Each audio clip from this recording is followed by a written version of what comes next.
اللهم ربنا نور قلوبنا بالایمان واشرح صدورنا للاسلام واجعلنا على بینۃ منک آمین یا رب العالمین۔ معزز حاضرین اور محترم خواتین، میری کراچی آمد کا سلسلہ جو ہے اب بہت وقفوں کے بعد ہونے لگا ہے۔ اس میں کچھ دخل میری بیرون ملک مصروفیات کو بھی ہے، پھر میری صحت اور اب عمر کا بھی تقاضا ہے، اور کچھ آپ کی صوبائی حکومت کی بھی مہربانی ہے کہ وہ مجھے رخصت دیے رکھتی ہے اور میرے اوپر پابندی عائد کیے رکھتی ہے کہ میں صوبہ سندھ میں داخل نہیں ہو سکتا۔ درمیان میں کہیں وقفہ ہو جاتا ہے جبکہ وہ مجھے نوٹس سرو نہیں ہوتا، تو اس وقفے سے فائدہ اٹھا کر میں یہاں حاضر ہوتا ہوں۔ میری آج کی گفتگو کا عنوان آپ کے علم میں ہوگا، ایک غیر معمولی سا عنوان ہے، غیر معمولی سا موضوع ہے۔ یہ چیزیں وہ ہیں کہ جو ہمارے ہاں گفتگوؤں میں، تقریروں میں، دینی خطابات، یہاں تک کہ خالص مذہبی مجالس میں بھی اب زیادہ زیر بحث نہیں آتی، اور اس کا ایک خاص سبب ہے جو میں بعد میں بیان کروں گا۔ موضوع ہے دجالی فتنہ، اور خصوصاً المسیح الدجال اور دجال اکبر۔ لیکن اس عنوان کے ساتھ ہی آپ نے نوٹ کیا ہوگا کہ خاص طور پر الفاظ کا اضافہ ہے احادیث نبویہ کی روشنی میں۔ اس کا اضافہ اس لیے خاص طور پر کیا گیا ہے کہ آپ کو معلوم ہے کہ بنیادی طور پر میں قرآن حکیم کا طالب علم ہوں۔ میں نے اپنی پوری زندگی قرآن مجید کے علم و حکمت کی تحصیل میں لگائی ہے، اور جتنا بھی پھر مجھ سے بن پڑا اسے پھیلانا اور عام کرنا، اس لیے کہ حضور کا فرمان مبارک ہے بلغوا انی ولو آیۃ۔ تو جو کچھ سمجھا ہے، جو کچھ بات میرے خود اپنے علم میں آئی ہے، میں نے کوشش کی ہے کہ زیادہ سے زیادہ لوگوں تک پہنچاؤں۔ پھر یہ بھی کوشش کی ہے کہ مجھ سے صرف علمی طور پر اپنے دماغ میں ٹکا نہ لوں، بلکہ اس پر عمل کی کوشش بھی کروں، اور اس پر عمل کی دوسروں کو بھی دعوت دوں۔ عام طور پر قرآن مجید ہی کی، یوں سمجھیے کہ قرآن کے موضوعات، قرآن کی دعوت، قرآن کا فکر، قرآن کا فلسفہ، کیا مطلب ہے ایک دفعہ ٹھیک کر دو، اس کی اصل معلومات ہمیں جو حاصل ہوتی ہیں وہ احادیث نبویہ سے ہیں۔ قرآن حکیم میں صرف اشارات ہیں، اور ان اشارات کی تفصیل جو ہے وہ ہمیں صرف احادیث نبویہ سے ملتی ہے۔ اسی لیے میں نے خاص طور پر اس کے عنوان میں ان الفاظ کا اضافہ کیا کہ دجالی فتنہ، المسیح الدجال اور دجال اکبر، احادیث نبویہ کی روشنی میں۔ تمہیداً میں یہ عرض کرنا چاہتا ہوں کہ 20ویں صدی عیسوی جو قریب الاختتام ہے، 1995 اب یہ جا رہا ہے، 5 سال کے بعد یہ صدی اختتام کو پہنچ گئی ہے۔ اس صدی کے بالکل آغاز میں، بلکہ کہنا چاہیے کہ پچھلے صدی کے آخری دہائی میں، ہمارے بر عظیم پاک و ہند جو ایک ملک ہوتا تھا اس زمانے میں، اس میں 2 بہت بڑے بڑے فتنے اٹھے، اور اگرچہ ان کی ظاہری شکل ایک دوسرے سے بہت مختلف ہے، لیکن ان دونوں کا ایک نتیجہ جو ہے وہ جمع ہو کر پوری امت پر اور مسلمانوں پر اجتماعی طور پر اثر انداز ہوا ہے۔ ایک فتنہ قادیانیت۔ غلام احمد قادیانی اگرچہ شخصی اعتبار سے تو پچھلی صدی کے اختتام کے زمانے میں نمایاں ہو چکا تھا، لیکن نبوت کا دعویٰ اس شخص نے اور جو اس کے ساتھ اور مزید دعوے کیے ہیں وہ اس صدی کے آغاز میں کیے ہیں۔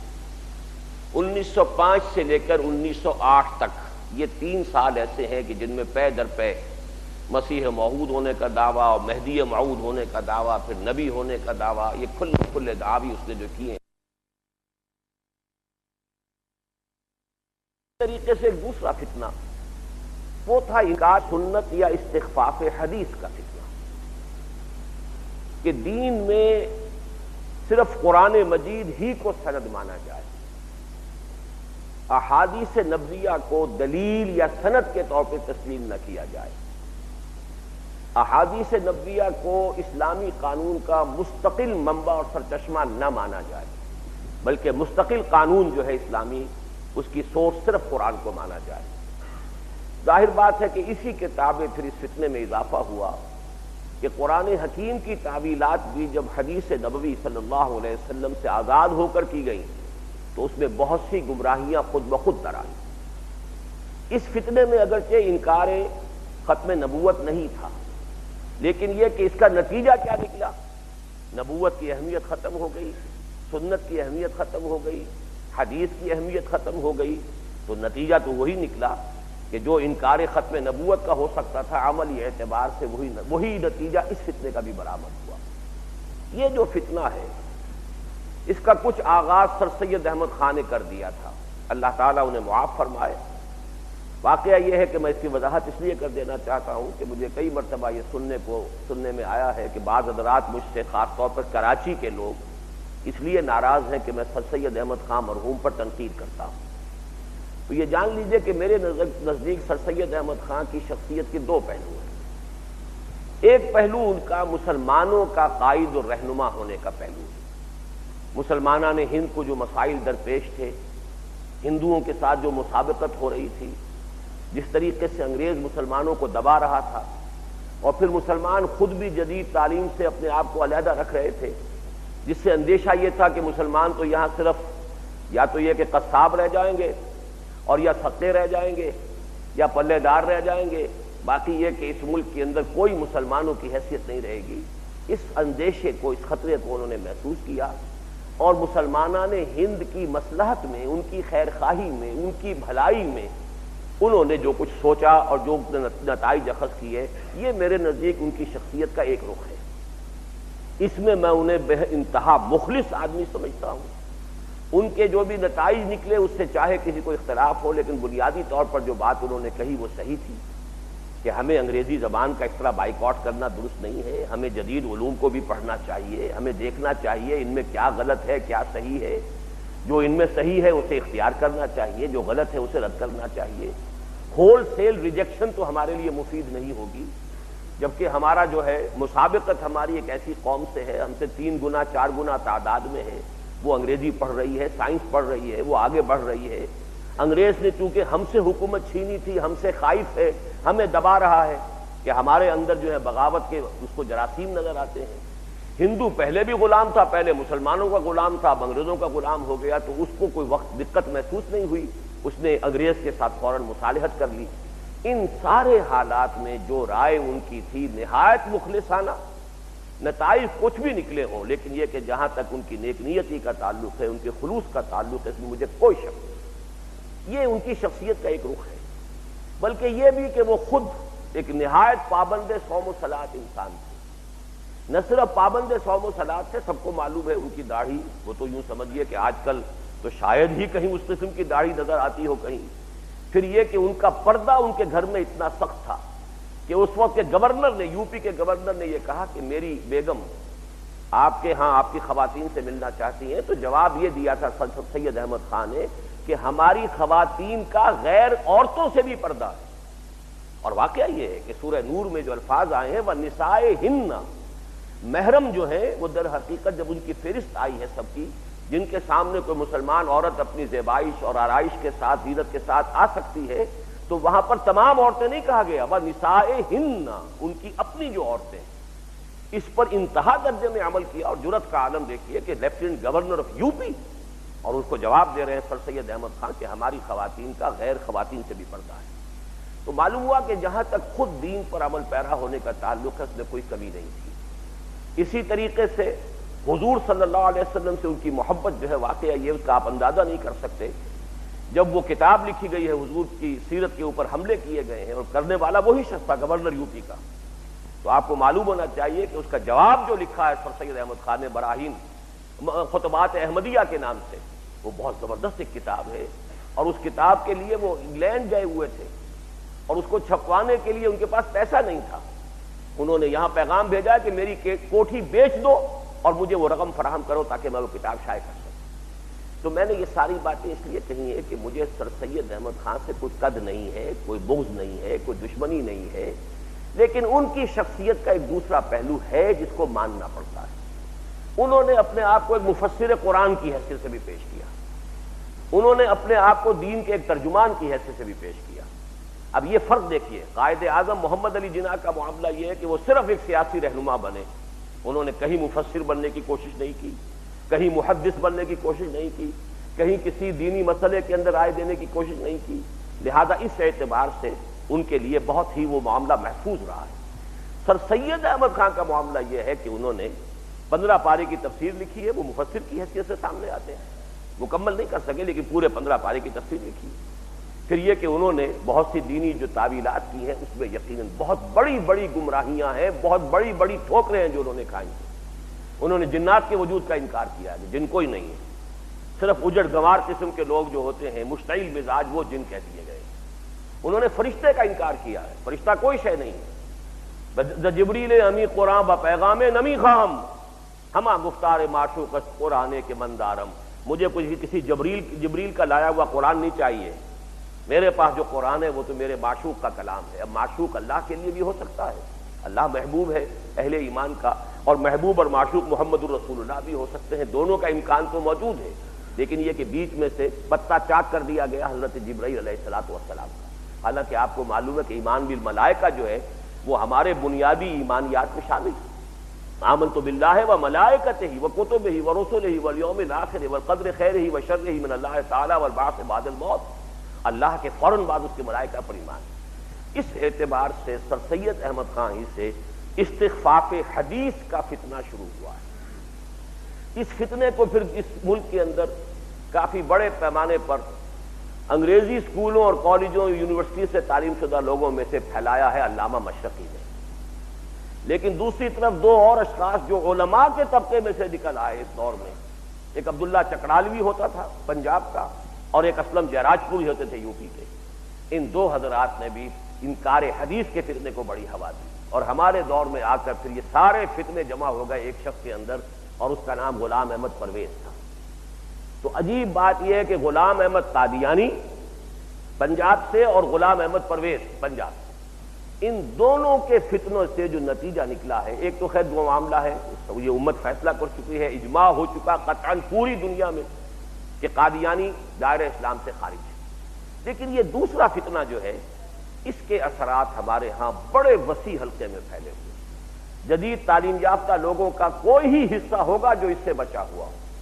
حدیث کا استخفاف قرآن مجید پر تو ٹھیک ہے، یہ تو اللہ کا کلام ہے، اس پر ہمارا ایمان ہے، ہمیں یقین ہے اور یہ محفوظ ہے، لیکن حدیث کے بارے میں کچھ نہیں کہہ سکتے۔ حدیث جو ہے اس میں تو بہت سی چونکہ گھڑ بھی لی گئی تھی، واقعہ ہے۔ اس حوالے سے یہ ہے کہ ہوتے ہوتے اس کی طرف جو ہے عدم التفات اور اس سے استغنا جو ہے وہ سمجھیے کہ جدید تعلیم یافتہ مسلمانوں کے اندر بہت دور دور تک اور بہت گہرائی میں سرایت کیے ہوئے ہیں۔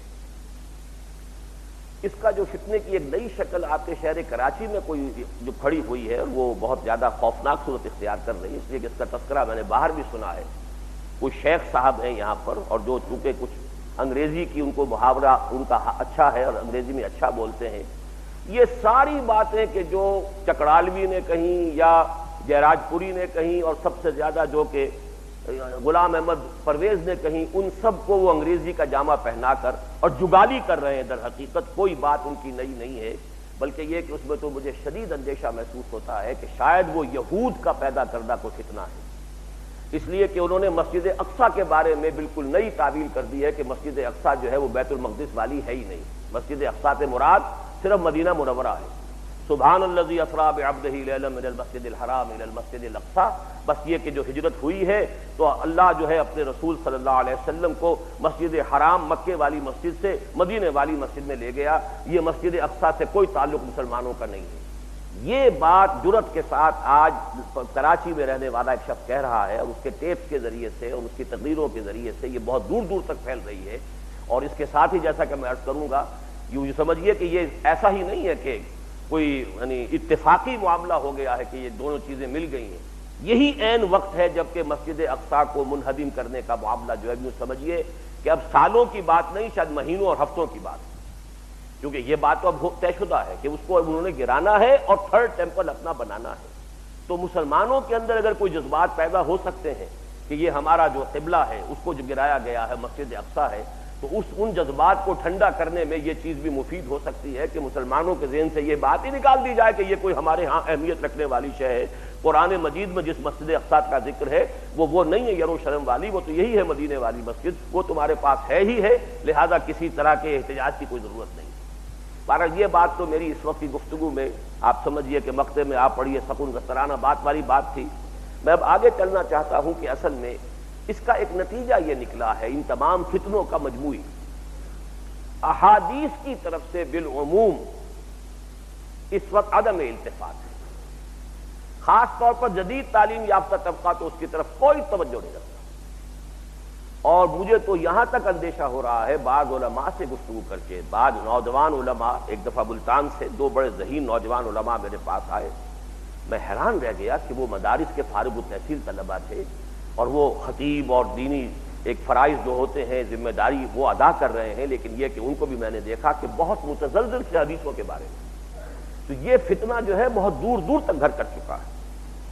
اس کا نتیجہ یہ ہے کہ اب ان احادیث کی طرف سے عدم التفات تو ہے ہی ہے، خاص طور پر وہ حدیثیں جو پیشین گوئیوں پر مشتمل ہوں، جس میں کہ قرب قیامت کے حالات کا تذکرہ ہے، علامات قیامت ہیں، کتاب الفتن، فتنوں کی کتاب، احادیث کی کتابوں میں آپ دیکھیں گے کتاب الفتن، کتاب الملاحم، وہ جنگیں جو ہونے والی ہیں جن کی خبریں دی ہیں محمد رسول اللہ صلی اللہ علیہ وسلم، اسی طرح مہدی، ان کی شخصیت، اسی طرح نزول مسیح علیہ الصلوۃ والسلام، اسی طرح دجال کا ظہور، دجال اکبر، مسیح الدجال، یہ تمام چیزیں، اور قیامت کی علامات میں دابہ، خروج دابہ، خسف، مختلف جو علامات قیامت آئی ہیں ان کے تذکرے سے کوئی دلچسپی ہے ہی نہیں، ان کی طرف کوئی التفات سرے سے ہے ہی نہیں۔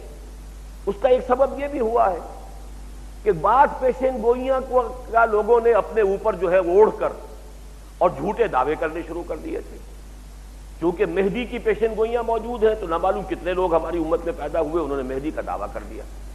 مہدی جون پوری ایک بہت بڑی شخصیت جو ہے خود ہندوستان میں گزرے ہیں، پھر اسی مہدی کی شخصیت کے حوالے سے غلام احمد قادیانی صاحب مہدی بن کر بیٹھ گئے، پھر نزول مسیح کی خبر دی ہوئی ہے تو اس کے حوالے سے ان کا میں ہی مسیح ہوں، مسیح آنا تھا، مسیح ابن مریم تو نہیں آنا، وہ تو فوت ہو گئے، مر چکے، اور ان کے دوبارہ آنے کا کوئی سوال نہیں، میں مسیح ہوں، اور مسیح کی جو خبر دی گئی تھی وہ اصل عیسیٰ ابن مریم کی نہیں بلکہ مسیح، ایک ایسی شخصیت جو مسیح کے مماثل ہوگا، اس کے مثل ہوگا، اس جیسا ہوگا۔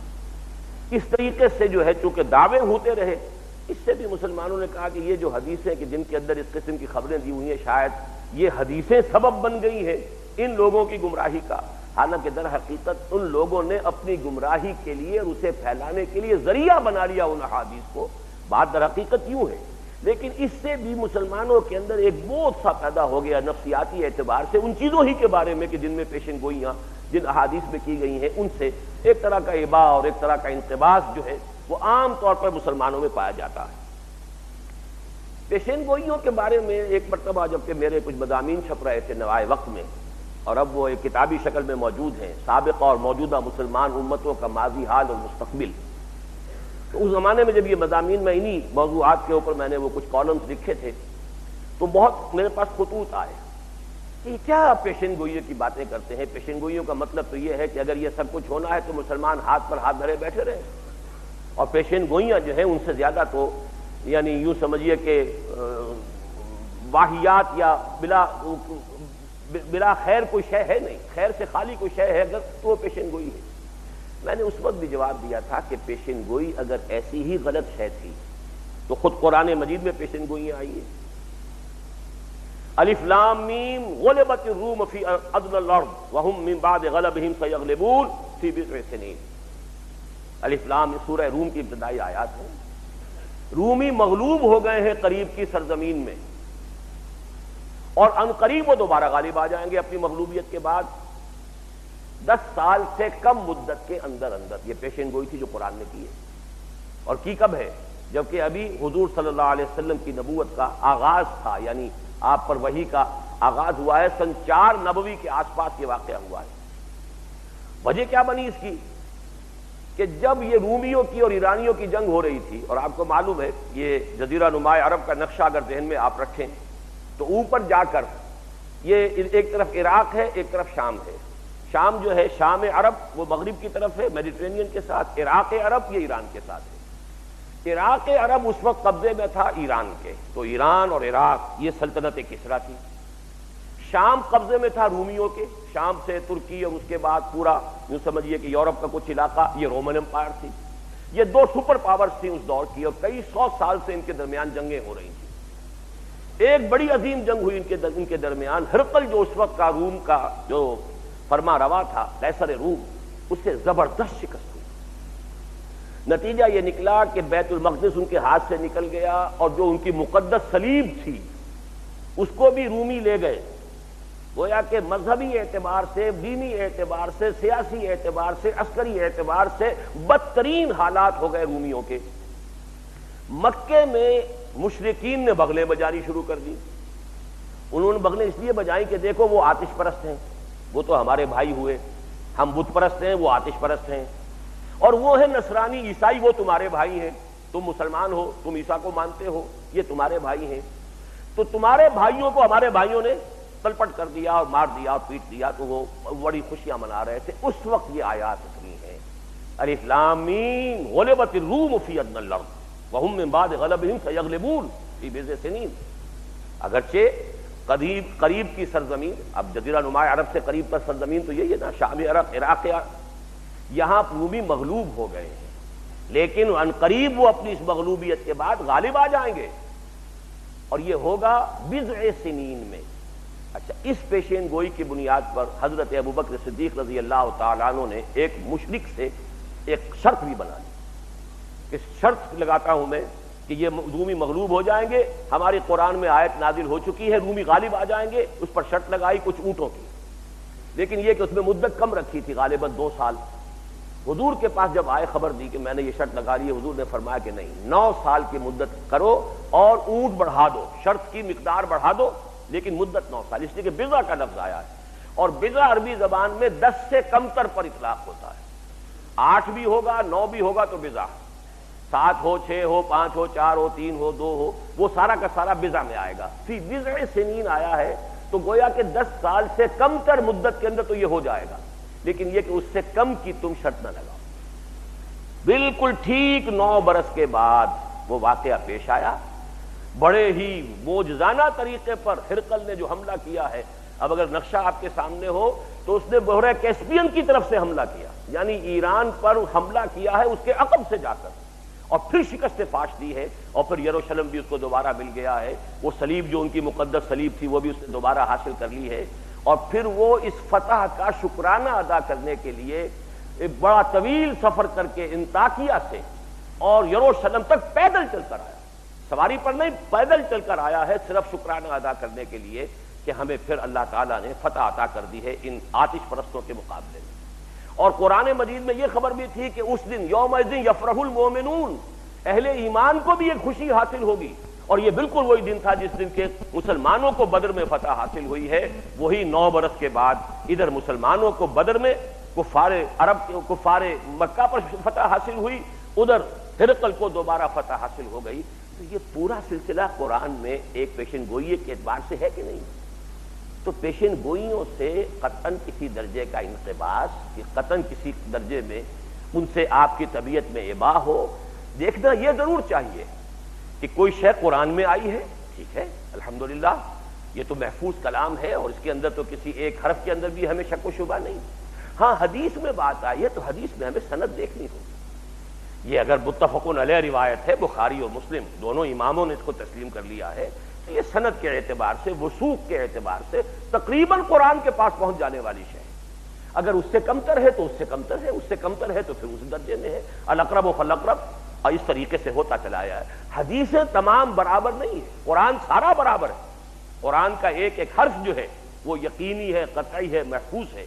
حدیثوں کے بارے میں ہمارے محدثین نے پوری زندگیاں اسی لیے کھپائی ہیں، انہوں نے اپنی پوری زندگیاں کھپائی ہیں، یعنی محیر العقول قسم کے کارنامے سر انجام دیے ہیں، لاکھوں حدیثوں کی چھان پھٹک کی ہے، اور پھر ان کے اندر سے درجہ بندی کی ہے، یہ حدیث اس درجے کی ہے، یہ حدیث اس درجے کی ہے، یہ حدیث اس درجے کی ہے، پھر یہ حدیث ضعیف ہے، یعنی اس کی سند ثابت نہیں ہو رہی، لیکن وہ اس سے اگلا درجہ یہ حدیث موضوع ہے، یعنی جس کے بارے میں ثابت ہو گیا ہے کہ یہ جھوٹی حدیث ہے، گھڑی گئی حدیث ہے۔ عام طور پر لوگ موضوع اور ضعیف جو ہے اس کے اندر بھی فرق نہیں کرتے، زمین و آسمان کا فرق ہے۔ موضوع حدیث وہ ہے جس کو محدثین نے قرار دیا ہو کہ یہ جھوٹی ہے، گھڑی ہوئی ہے، بنائی ہوئی ہے، اور ضعیف حدیث وہ ہے کہ جس کی سند کے اندر ضعف ہے۔ اور آپ کو معلوم ہونا چاہیے کہ بہت سی سچائیاں ایسی ہوتی ہیں جن کی سند صحیح نہیں ہوتی۔ آپ کو آج کل معلوم ہے کہ اصول دنیا میں یہ کہا جاتا ہے کہ صحیح آپ بولیں گے تو کوئی مقدمہ ثابت نہیں ہوگا عدالت کے اندر جا کر، جب تک کچھ نہ کچھ جھوٹ اس میں شامل نہ کرے۔ تو کسی سچ کو سچا ثابت کرنا سند کے اعتبار سے کوئی آسان کام نہیں ہے۔ تو جو چیز سند کے اعتبار سے تمام چھلنیوں میں سے نکل کر آ گئی ہے، متفق علیہ روایت، اس کے بارے میں تو جو میں نے عرض کیا ہے کہ اس کے بارے میں تو سمجھنا چاہیے کہ وہ بالکل قرآن مجید کے قریب پہنچ گئی ہے سند کے اعتبار سے۔ باقی یہ کہ جہاں تک دوسری حدیثیں ہیں ان کے اندر درجہ بندی ہے، ہم اسے حفظ مراتب کے ساتھ جو جس حدیث کا درجہ ہے اسی کے اعتبار سے اپنے سامنے رکھیں گے۔ اور یہ معاملہ بہرحال محدثین کا اور پھر فقہا کے مابین ہے کہ کون سی حدیث سے کوئی عقیدہ ثابت ہو سکتا ہے، کون سی حدیث سے کوئی احکام ثابت ہو سکتے ہیں۔ اور یہ چیز تقریباً متفق علیہ ہے کہ ضعیف احادیث جو ہیں وہ قبول کی جا سکتی ہیں، احکام میں نہیں۔ کسی شے کی حلت اور حرمت میں حدیث جو ہے ضعیف قبول نہیں کی جائے گی، لیکن کسی نیکی کی تلقین میں ضعیف حدیث ہے وہ ضعیف حدیث قبول کر لی جائے گی۔ ضعیف موضوع نہیں، ضعیف حدیث۔ ضعیف اور موضوع کے فرق کو ذہن میں رکھیے۔ موضوع حدیث کسی درجے میں کبھی قبول نہیں کی جائے گی، لیکن ضعیف حدیث کو فضائل اعمال کے ضمن میں یا اسی طرح کی اور چیزوں کے ضمن میں اختیار کر لیا جائے گا، قبول کر لیا جائے گا، اگرچہ احکام اس سے ثابت نہیں ہوں گے۔ کسی شے کی حلت، حرمت، فرضیت، واجبیت، یہ چیز جو ہے وہ ضعیف حدیث سے ثابت نہیں ہوگی۔ بہرحال میں یہاں پہ خاص طور پر آپ کو آج توجہ دلانا چاہتا ہوں کہ لفظ نبی کے بارے میں غور کیجئے۔ نبی کے معنی کیا ہے؟ نبی کے بارے میں دو آراء ہیں، یا یہ نبعن سے بنا ہے اور یا نبون سے بنا ہے۔ نون با واو یا نون با حمزہ، نبعن۔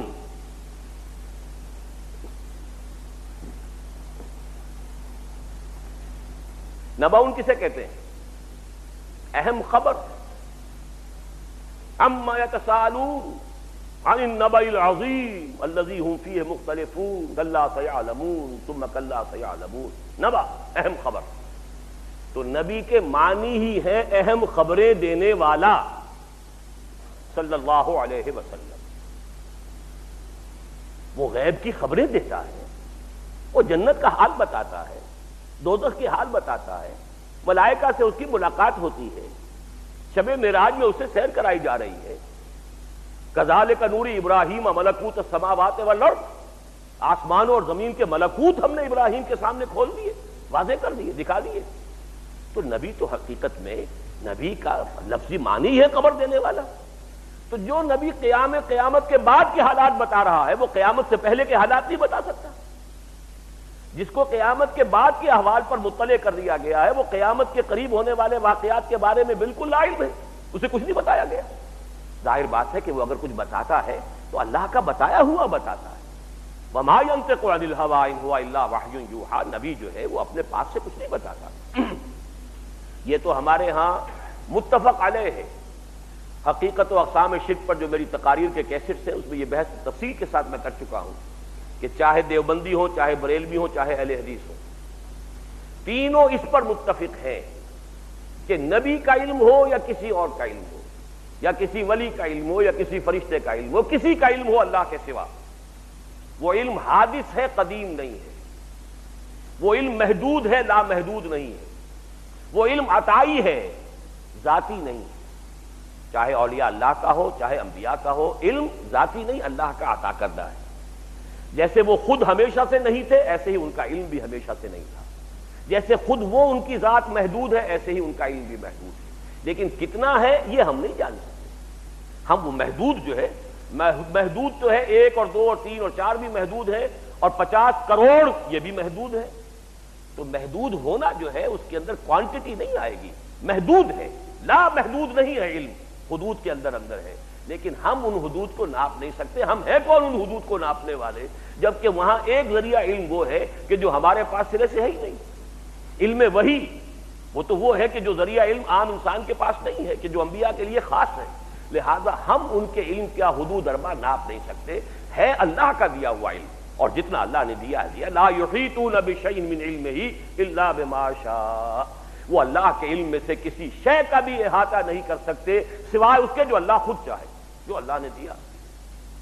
فرشتوں نے بھی یہی کہا تھا جب ان سے کہا گیا کہ ذرا نام بتاؤ نا اب ان کے، جو حضرت آدم علیہ السلام کو نام بتا دیے گئے تھے، کیا کہا انہوں نے؟ سبحانک لا علم لنا الا ما علمتنا، اے اللہ تو پاک ہے، ہمیں تو کوئی علم حاصل نہیں سوائے اس کے جو تو نے ہمیں دیا ہے، اور اس نے علم ہمیں نہیں دیا ہے تو ہم کیسے اس کا اظہار کر سکتے ہیں؟ تو ہر چاہے فرشتے ہوں، چاہے انبیاء ہوں، اولیاء ہوں، سب کا علم محدود ہے۔ بہرحال لیکن محدودیت کے ساتھ نوٹ کر لیجئے نوعیت کا فرق ہے۔ ہمارا علم، علم بالحواس، آنکھوں سے دیکھا، کانوں سے سنا، علم بالعقل، عقل کے ذریعے سے ہم نے اس کا صغرا کبرا جوڑا، وہ سارے پروسیس کو، سارے ڈیٹا کو پروسیس کر کے نتیجہ نکالا، اور اس سے ہم قدم بقدم آگے بڑھ رہے ہیں۔ نبی کے پاس ایک علم اور بھی ہے، اور وہ علم وحی ہے، جس کے بارے میں فرمایا ہے سورہ مریم میں، حضرت ابراہیم علیہ السلام نے جب اپنے والد کو دعوت دے رہے تھے تو بڑے پیارے الفاظ فرمائے، یا ابت انی قد جاءنی من العلم ما لم یاتک فاتبعنی اہدک صراطا سویا، ابا جان میرے پاس وہ علم آیا ہے جو آپ کے پاس نہیں آیا تھا۔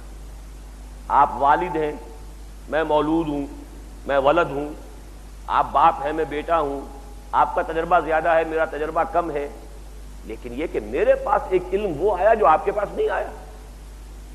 یا ابت انی قد جاءنی من العلم ما لم یاتک فاتبعنی، دیکھیے الٹی گنگا بہ رہی ہے، بیٹا باپ سے کہہ رہا پس میرا اتباع کیجئے، اب آپ کو میرے پیچھے چلنا ہوگا، فاتبعنی اہدک صراطا سویا، میں آپ کو ہدایت دوں گا، رہنمائی کروں گا آپ کی سیدھے راستے کی طرف۔ یہ جو علم ہے نبوت کا، اس سے خبریں دیتے رہے نبی، اور نبی کے معنی جیسا کہ میں نے عرض کیا ہے ہی خبر دینے والا، نبی نبا ان سے، اسی معنی میں انگریزی میں لفظ پروفٹ، پروفٹ کہاں سے بنا؟ پروفیسی، پروفیسی کسے کہتے ہیں؟ پیشن گوئی، پروفیسائز پیشن گوئی کرنا، پیشن گوئی کہنا، پروفیسی پیشن گوئی، پروفٹ پیشن گوئی کرنے والا۔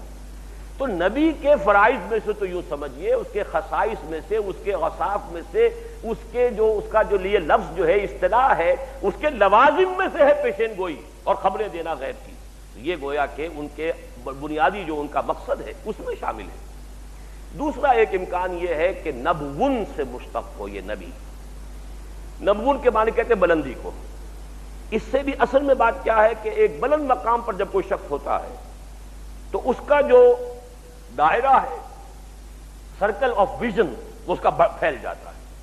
آپ جتنے اونچے جائیں گے دائرہ وسیع ہو جائے گا، اور اگر کسی اونچی جگہ پر کھڑے ہیں، جیسے کہ حضور صلی اللہ علیہ وسلم نے بہترین تمثیل اختیار کی تھی جب پہلا خطاب عام فرمایا، آپ کوہ صفا پر کھڑے ہو گئے، اور کوہ صفا کا تصور وہ نہ کیجیے جو اب رہ گیا بیچارہ، وہ کوہ صفا کہاں رہ گیا، وہ تو سارا کا سارا تعبیر کے اندر آ گیا، تو چھوٹی سی علامت اوپر، باقی کچھ بھی نہیں۔ حضور کے زمانے میں تو ایک چھوٹی سی پہاڑی کے مانند تھا، پہاڑی کے اوپر آپ چڑھ گئے، ٹاپ پر کھڑے ہو کر آپ نے وہ نعرہ لگایا، واہ صباحا، ہائے وہ صبح جو آنے والی ہے۔ اور یہ عربوں کا رواج تھا کہ جب کہیں سے کوئی اہم خبر آتی تھی، اور خبر کیا ہوتی تھی کہ فلاں قبیلہ تم پر شبخون مارنے والا ہے، تیاری کر لو، یہی خبر ہوتی تھی۔ یہ لوٹ مار غارت گری عربوں کا یہی جو ہے یوں سمجھیے کہ معمول تھا۔ تو کوئی شخص اسے معلوم اگر ہو جاتا تھا کہ آج رات کو شبخون پڑنے والا ہے، کوئی قبیلہ آئے گا اور ہم پر جو ہے حملہ کرے گا، تو وہ کسی اونچے مقام پر، اور ان کے رواج میں یہ بھی تھا کپڑے اتار کر الف ننگا ہو کر کھڑا ہو جاتا تھا، تاکہ جہاں تک آواز جا سکے واہ صباحا، ہائے وہ صبح جو آنے والی ہے، یہ نعرہ لگاتا تھا، وہاں تو آواز پہنچ جائے، اور جہاں تک آواز نہ جائے کوئی دیکھ لے ننگا آدمی کھڑا ہے کہیں اونچائی کے اوپر، تو وہ سمجھ لے کہ کوئی بات خطرے کی ہے۔ نذیر عریان اس کو کہتے تھے، ننگا خبردار کرنے والا۔ حضور نے، یہ بھی بہت اہم سبق ہے سنت سے جو ہمیں لینا چاہیے، کہ جو زمانے میں جس چیز کا رواج چل رہا ہو، جو ذرائع ابلاغ ہو، یہی ذرائع ابلاغ تھا اس وقت، نہ تو یہ ٹیلی ویژن تھا، نہ کوئی ریڈیو تھا، نہ کوئی اور چیز موجود تھی، کچھ بھی نہیں تھا، صرف یہی ہو سکتا تھا نا، یا تو آپ جا کر انفرادی گفتگو کریں یا کھڑے ہو کر کہیں کسی مجمع سے خطاب کریں، اس کے سوا تو ذرائع ابلاغ نام کی کوئی اور شے نہیں تھی۔ تو اس وقت بڑے پیمانے پر ذرائع ابلاغ کی ایک ہی شکل تھی، آپ نے اسی کو اڈاپٹ کیا۔ ترمیم اس میں یہ کی کہ ننگے نہیں ہوئے، معاذ اللہ، یہ آپ کے لیے ناممکن تھا۔ اس سے ہمیں سبق مل گیا کہ جو بھی زمانے کے ذرائع ابلاغ ہوں انہیں بھرپور استعمال کرو، ہاں ان میں جو شے حرام ہو اسے کاٹ دو، باقی یہ کہ اگر اسے استعمال نہیں کرو گے تو اپنے پاؤں پر کلہاڑی مارو گے۔ باطل ان ذرائع ابلاغ کو استعمال کرے گا اور تم استعمال نہیں کرو گے، مار کھاؤ گے۔ اپنے ساتھ جو ہے ہم تو ڈوبیں گے صنم، تم کو بھی لے ڈوبیں گے، اپنے ساتھ اس حق کو بھی لے ڈوبو گے کہ جس کو تم استعمال نہیں کر رہے، جس کے لیے زمانے کے اندر جو بھی چیزیں ایجاد ہو چکی ہیں ان کو استعمال کرو، ان میں کوئی خراب شے ہے، حرام ہے، نکال دو۔ حضور نے کھڑے ہو کے نعرہ لگایا وا صباحا، اب لوگ دوڑے آئے، کیا معاملہ ہے؟ یہ محمد نے آواز لگائی ہے وا صباحا۔ پھر آپ نے کہا لوگوں، اگر میں تم سے یہ کہوں کہ اس پہاڑ کے پیچھے دشمن کا ایک لشکر ہے، یہ تم پر ٹوٹ پڑنا چاہتا ہے، تو تم میری بات مانو گے؟ بالکل مانیں گے، آپ الصادق ہیں، الامین ہیں، آپ نے کبھی جھوٹ نہیں بولا۔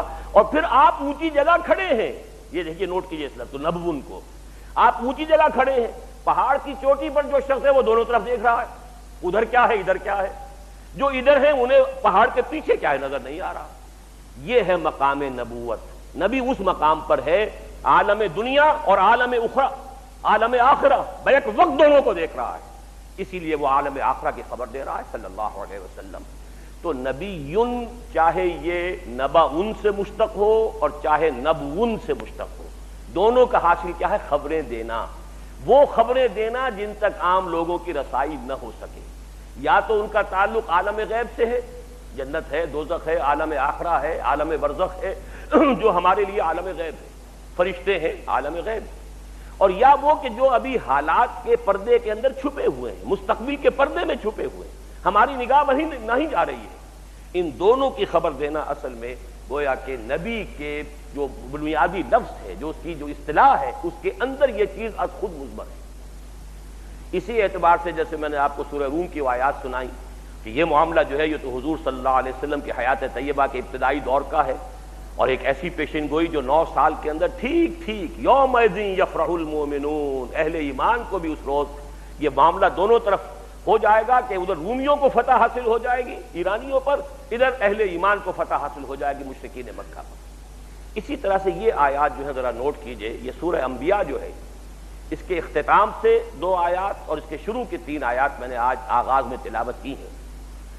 اقترب للناس حسابهم وهم في غفلة معرضون، لوگوں کے لیے ان کے حساب کا وقت قریب آ چکا ہے لیکن وہ غفلت میں اعراض کیے جا رہے ہیں، انہیں احساس ہی نہیں ہو رہا۔ اقترب للناس حسابهم، لوگوں کا حساب، محاسبے کا وقت قریب آ چکا ہے۔ وهم في غفلة معرضون، وہ غفلت میں اعراض کیے جا رہے، سننے کو تیار نہیں، قبول کرنے کو تیار نہیں، توجہ کرنے کو تیار نہیں۔ ما یاتیہم من ذکر من ربہم محدث الا استمعوہ وہم یلعبون، نہیں آتی ان کے پاس کوئی یاد دہانی، کوئی نصیحت ان کے رب کی طرف سے، محدث نئی، یعنی قرآن جب نازل ہو رہا تھا تو رفتہ رفتہ تھوڑا تھوڑا نازل ہو رہا تھا، جو بھی نئی آیات اتر رہی ہیں ان کو یا محدث کہا گیا ہے کہ ایک ذکر کے بعد ایک یاد دہانی کے بعد ایک نصیحت کے بعد دوسری یاد دہانی، دوسری نصیحت، ایک صورت کے بعد دوسری صورت آ رہی ہے، پے بپے آ رہی ہے۔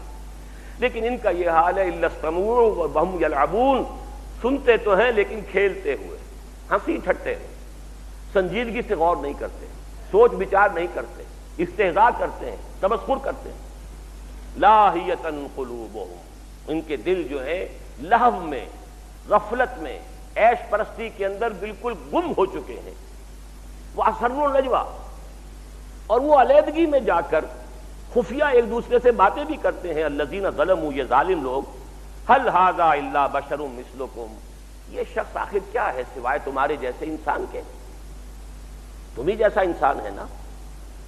افتاتون السحر وانتم تبصرون، تو کیا تم ایک جادو کو قبول کرنے والے ہو جبکہ تم دیکھ رہے ہو، تمہاری آنکھیں کھلی ہوئی ہیں۔ یہ ان کی آپس میں گفتگو ہوتی تھی، جیسے آج بھی آپ ویژولائز کر سکتے ہیں، اگر 4-6 دوست کہیں بیٹھے ہوں اور ان میں سے کوئی آپ 1-2 جو ہیں ان کا کسی دینی دعوت کی طرف میلان ہو جائے، ان کو رغبت ہو جائے، وہ اس دینی دعوت کی طرف متوجہ ہو گئے ہوں، دوسرے کیا، ابے میاں کہاں تم اپنا وقت ضائع کر رہے ہو، کس کے پیچھے لگ گئے ہو، تم نے کس کو اپنا لیڈر مان لیا ہے، کس کو تم نے اپنا قائد تسلیم کر لیا ہے، کیا ہو گیا ہے تمہیں، بالکل اس طریقے سے وہ آپس میں گفتگو کرتے تھے۔ ظاہر بات ہے کہ مکے میں جب حضور صلی اللہ علیہ وسلم کی بات لوگوں کے کانوں تک پہنچتی تھی تو سب تو ایک طرح کے کٹھور لوگ تو نہیں تھے، ایسے بھی تھے جن کے دل پتھر ہو چکے تھے، ایسے بھی تھے کہ جن میں کچھ نہ کچھ ابھی زندگی کے آثار تھے، جن پر وہ بات اثر کرنے لگتی تھی تو دوسرے انہیں جو ہے وہ پھر روکتے تھے۔ حل ھذا الا بشر مثلکم، ارے بھائی تم جیسا انسان ہے، کیوں مان رہے ہو اس کی بات؟ آخر وہی دو ہاتھ اس کے بھی ہیں، وہی دو آنکھیں ہیں، وہی دو کان ہیں، وہی دو پاؤں ہیں، اسی طرح کھاتا پیتا ہے، اسی طرح چلتا ہے بازاروں میں، کل تک تو کاروبار کر رہا تھا، قافلے لے کر جاتا تھا، شام کی طرف واپس آتا تھا، اب اچانک جو ہے وہ نبی بن بیٹھا ہے اور وہ کہتا ہے کہ میرے پاس وہی آ رہی ہے۔ حل ھذا الا بشر مثلکم افتاتون السحر وانتم تبصرون، دیکھتے بھالتے جانتے ہوئے تم جادو کے اندر نہ پھنسو، جادو کے جال میں نہ آؤ۔ یعنی جادو ضرور ہے اس کے پاس، اس کے کلام میں کچھ شیرینی ہے، وہ جو کلام پیش کر رہا ہے اس میں تاثیر ہے، وہ دلوں کو برماتا ہوا جو ہے اندر داخل ہو جاتا ہے، لیکن یہ کہ ہے یہ جادو۔ افتاتون السحر وانتم تبصرون، تو انہوں نے ایک دوسرے کو ملامت کس انداز سے کی، حالانکہ خبر دینے والا خبر دے رہا ہے کہ تمہارے حساب کی گھڑی قریب آن لگی۔ اسی سورہ مبارکہ کی آخری حصے میں پھر یہ دو آیات آئی ہیں، حتی اذا فتحت یاجوج وماجوج وهم من کل حدب ینسلون۔ یہ یاجوج و ماجوج کا معاملہ بھی قرب قیامت کی علامات میں سے ایک ہے جو حضور صلی اللہ علیہ وسلم کی احادیث میں تفصیل سے آیا۔ اب دیکھیے یہاں نوٹ کیجئے، پورے میں یاجوج و ماجوج کا صرف دو جگہ ذکر ہے، سورہ کہف میں ذکر ہے، سورہ انبیاء میں ذکر ہے۔ بہرحال یہ قرآن کی آیات ہے، قرآن کے الفاظ ہیں، کوئی شخص اس کا انکار نہیں کر سکتا، چاہے وہ کوئی شیخ ہو اور چاہے وہ کوئی سید ہو اور چاہے وہ کوئی مولانا جیراج پوری ہو اور چاہے وہ کوئی سر سید احمد خان ہو، آخر قرآن کو تو وہ بھی مانتے ہیں نا۔ یاجوج و ماجوج سے پھر مراد کیا ہے؟ کہیں قرآن میں تفصیل ہے؟ ایسے مقامات تو بالکل ایسے ہیں کہ جہاں پر آ کر ہمیں یہ تسلیم کرنا چاہیے کہ کوئی ہمارے پاس اس کے سوا چارہ نہیں ہے کہ حدیث کی طرف رجوع کرے۔ جہاں کوئی بات جو ہے قرآن مجید نے صرف اجمالاً بیان کی ہے، وہ جو قرآن میں خود پورے طریقے سے واضح نہیں ہو رہی ہے، اور قرآن مجید کے اندر یہ آیت موجود ہے، ہم نے اے نبی صلی اللہ علیہ وسلم آپ کی طرف یہ ذکر نازل کیا، نحن نزلنا الیک الذکر لتبین للناس ما نزل الیہم، تاکہ آپ واضح کریں لوگوں کے لیے جو کچھ ان کے لیے نازل کیا گیا ہے۔ یعنی گویا کہ کتاب کے ساتھ معلم کی حیثیت ہے محمد الرسول اللہ صلی اللہ علیہ وسلم۔ کتاب کے مشکل مقامات کو آپ کو ایک استاد پڑھا رہا ہے، کتاب تو اسی جو بھی آپ متن پڑھ رہے ہیں اسی الف باتا سے لکھی ہوئی عبارت ہے، لیکن یہ کہ اس کے اندر مشکلات ہیں، مشکلات آتی ہیں تو استاد ان کو کھولتا ہے، واضح کرتا ہے، بیان کرتا ہے، بھئی یہ استعارہ ہے، یہ محاورہ ہے، اس کو لفظی معنی میں نہ لو، یہ تو ایک طرح کا ایک ضرب المثل ہے یا استعارہ ہے یا محاورہ ہے، یہ ساری باتیں استاد بتائے گا تو آپ سمجھیں گے۔ اسی طریقے سے لِتُبَيِّنَ لِلنَّاسِ مَا نُزِّلَ إِلَيْهِمْ، جو کچھ لوگوں کے لیے نازل کیا گیا ہے، اے نبی آپ کا فرض منصبی ہے کہ اسے بیان کریں۔ اس یاجوج ماجوج کی تفاصیر آپ کو ملیں گی تو حدیث کے اندر ملیں گی، اگرچہ وہ آج کا میرا موضوع نہیں ہے، لیکن ہے اسی قبیل کی یہ شے، اس کا تذکرہ میں بعد میں بھی کروں گا۔ تو اس حوالے سے اچھی طرح سمجھ لیجئے کہ حتی اذا فتحت یاجوج و ماجوج وهم من کل حدب ینسلون، جب یاجوج اور ماجوج کھول دیے جائیں گے اور ہر اونچائی سے پھسلتے ہوئے چلے آئیں گے ان کے لشکر، واقترب الوعد الحق، اس وقت وہ سچا وعدہ بالکل قریب آن لگے گا۔ فَإِذَا هِيَ شَاخِصَةٌ أَبْصَارُ الَّذِينَ كَفَرُوا، اور اس وقت کافروں کی نگاہیں ٹکی رہ جائیں گی کسی ایک جگہ کے اوپر، جیسے کہ کبھی خوف ہوتا ہے انسان پر طاری تو آنکھیں پھٹی کی پھٹی رہ جائیں اور کسی ایک جگہ ٹکٹکی بن جاتی ہے انسان، شاخصۃ، ٹنگی ہوئی ہو جائیں گی آنکھیں ان کی، یعنی گویا کہ کسی ایک طرف نگاہ جو ہے جم گئی ہے، آنکھیں پتھرا گئی ہیں خوف کی وجہ سے۔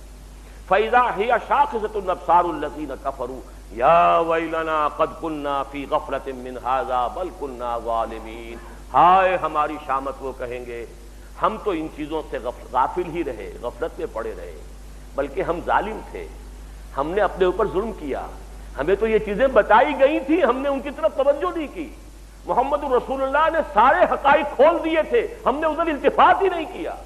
حدیثوں کی کتابوں میں کتاب الفتن، کتاب الملاحن، کتاب و اشراط الساعہ، یہ سارے کے سارے پورے ابواب موجود رہے اور ہم نے کبھی ان کو پڑھنے کی کوشش ہی نہیں کی، ہم نے اس کی طرف التفات ہی نہیں کیا۔ یا ویلنا قد کننا فی غفلۃ من ھذا بل کننا ظالمین، ہم نے اپنے اوپر خود ظلم ڈھایا ہے اور یہ آج ہماری شامت ہوئی ہے کہ وہ سارے کے سارے حالات بالکل ہماری نگاہوں کے سامنے آ گئے۔ اب آئیے، قرآن سب سے زیادہ جس چیز کی خبر دیتا ہے، غور کیجئے، سب سے زیادہ تکرار کے ساتھ آنے والا مضمون قرآن میں کون سا ہے؟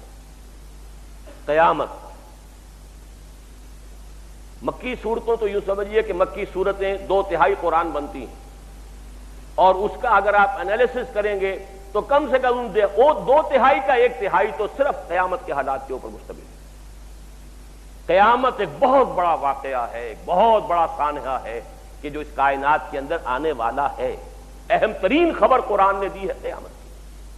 اور یہ بھی ذہن میں رکھیے کہ موجودہ جو ذہن سائنٹیفک بن گیا تھا کو ذرا یہاں پہ انڈر لائن کر لیجئے، اب نہیں ہے یہ، لیکن بدقسمتی سے عوام جو ہے ابھی تک اس تھا کے اندر پڑے ہوئے ہیں۔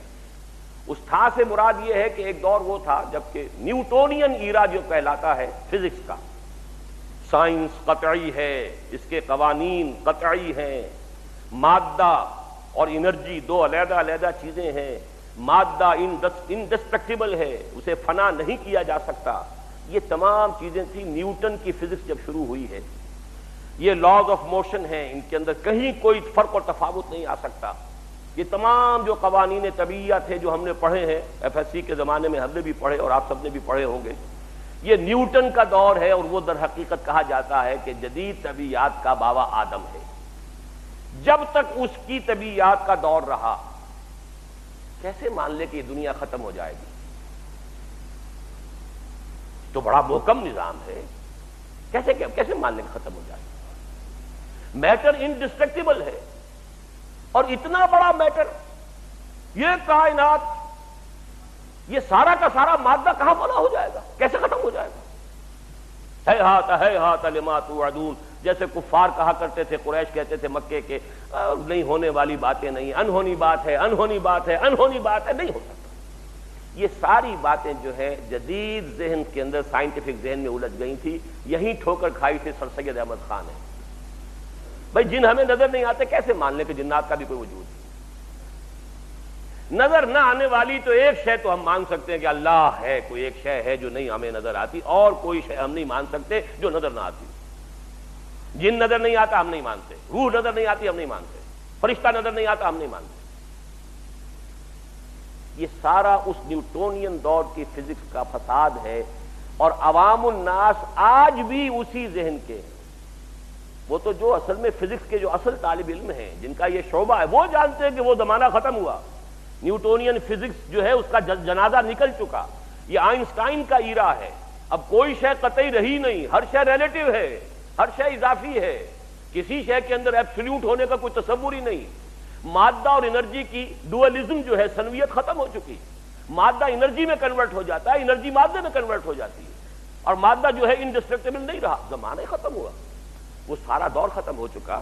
لیکن جب تک کہ یہ ابھی تک لوگوں کے ذہنوں میں وہ نیوٹونین ایرا کے اثرات باقی ہیں، قیامت کے بارے میں بھی کوئی یقین نہیں ہے لوگوں کو۔ لیکن سب سے زیادہ زور اور شور کے ساتھ، شد و مد کے ساتھ جو بات قرآن میں بیان ہوتی ہے، وہ قیامت اور بعث بعد الموت۔ اس کے ضمن میں 3 مرتبہ سور کا پھونکا جانا۔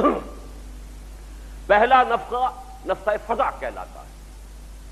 جب پہلی مرتبہ سور میں پھونکا جائے گا تو کوئی کھلبلی مچ جائے گی، فساد دنیا کے اندر، ہنگامے ہوں گے، قرے ایک دوسرے سے ٹکرائیں گے، جمع الشمس والقمر، چاند جو ہے سورج میں دھس جائے گا، یہ سارے حادثے ہوں گے، پہاڑ روئی کے گالوں کی طرح چل رہے ہوں گے، ایک ہلچل جسے کہنا چاہیے، جس کو کہا گیا القارعہ مل قارعہ وما ادراک مل قارعہ یوم یکون الناس کالفراش المبثوث وتکون الجبال کالعہن المنفوش۔ یہ سارا نقشہ جو کھینچا گیا ہے، یہ ہے پہلا نفخہ صور۔ دوسرا نفخہ ہوگا وَنُفِخَ فِي الصُّورِ فَصَعِقَ مَن فِي السَّمَاوَاتِ وَمَن فِي الْأَرْضِ إِلَّا مَن شَاءَ اللَّهُ۔ اس کو مفسرین نے کہا نفخہ صعق۔ سب بے ہوش ہو کر، مردہ ہو کر گر جائیں گے، اور صرف اہل زمین نہیں، اہل سماوات بھی، فرشتے بھی، سوائے ان کے جن کو اللہ چاہے۔ کوئی خاص استثناء ہوگا، فرشتوں میں سے بھی کوئی خاص ہوں گے کہ جن کو اللہ تعالیٰ اس یہ جو نفخہ ساق ہونے والا ہے اس میں محفوظ رکھے گا۔ وَنُفِخَ فِي الصُّورِ فَصَعِقَ مَن فِي السَّمَاوَاتِ وَمَن فِي الْأَرْضِ إِلَّا مَن شَاءَ اللَّهُ۔ تیسرا نفخہ ہے نفخہ ثالث، اس کو نفخہ بعث کہتے ہیں۔ وَنُفِخَ فِيهِ أُخْرَى فَإِذَا هُمْ قِيَامٌ يَنظُرُونَ، یہ نفخہ بعث ہوگا، پھر جب تیسری مرتبہ سور میں پھونکا جائے گا تو سب کھڑے ہوں گے دیکھتے ہوئے، یہ سب دوبارہ زندہ ہو جائیں گے، پوری نوع انسانی جو ہے وہ قبروں سے نکل آئے گی۔ یہ تین نفخوں کا ذکر قرآن مجید میں ہے، اور نبی اکرم صلی اللہ علیہ وسلم کی احادیث میں ان کی تفاصیل ہے۔ اب دیکھیے اس قیامت یا اس ساعہ، اس کو بھی ذرا نوٹ کر لیجئے، ہم ایک لفظ جو ہے غلط العام کے طور پر استعمال کرتے ہیں، قیامت۔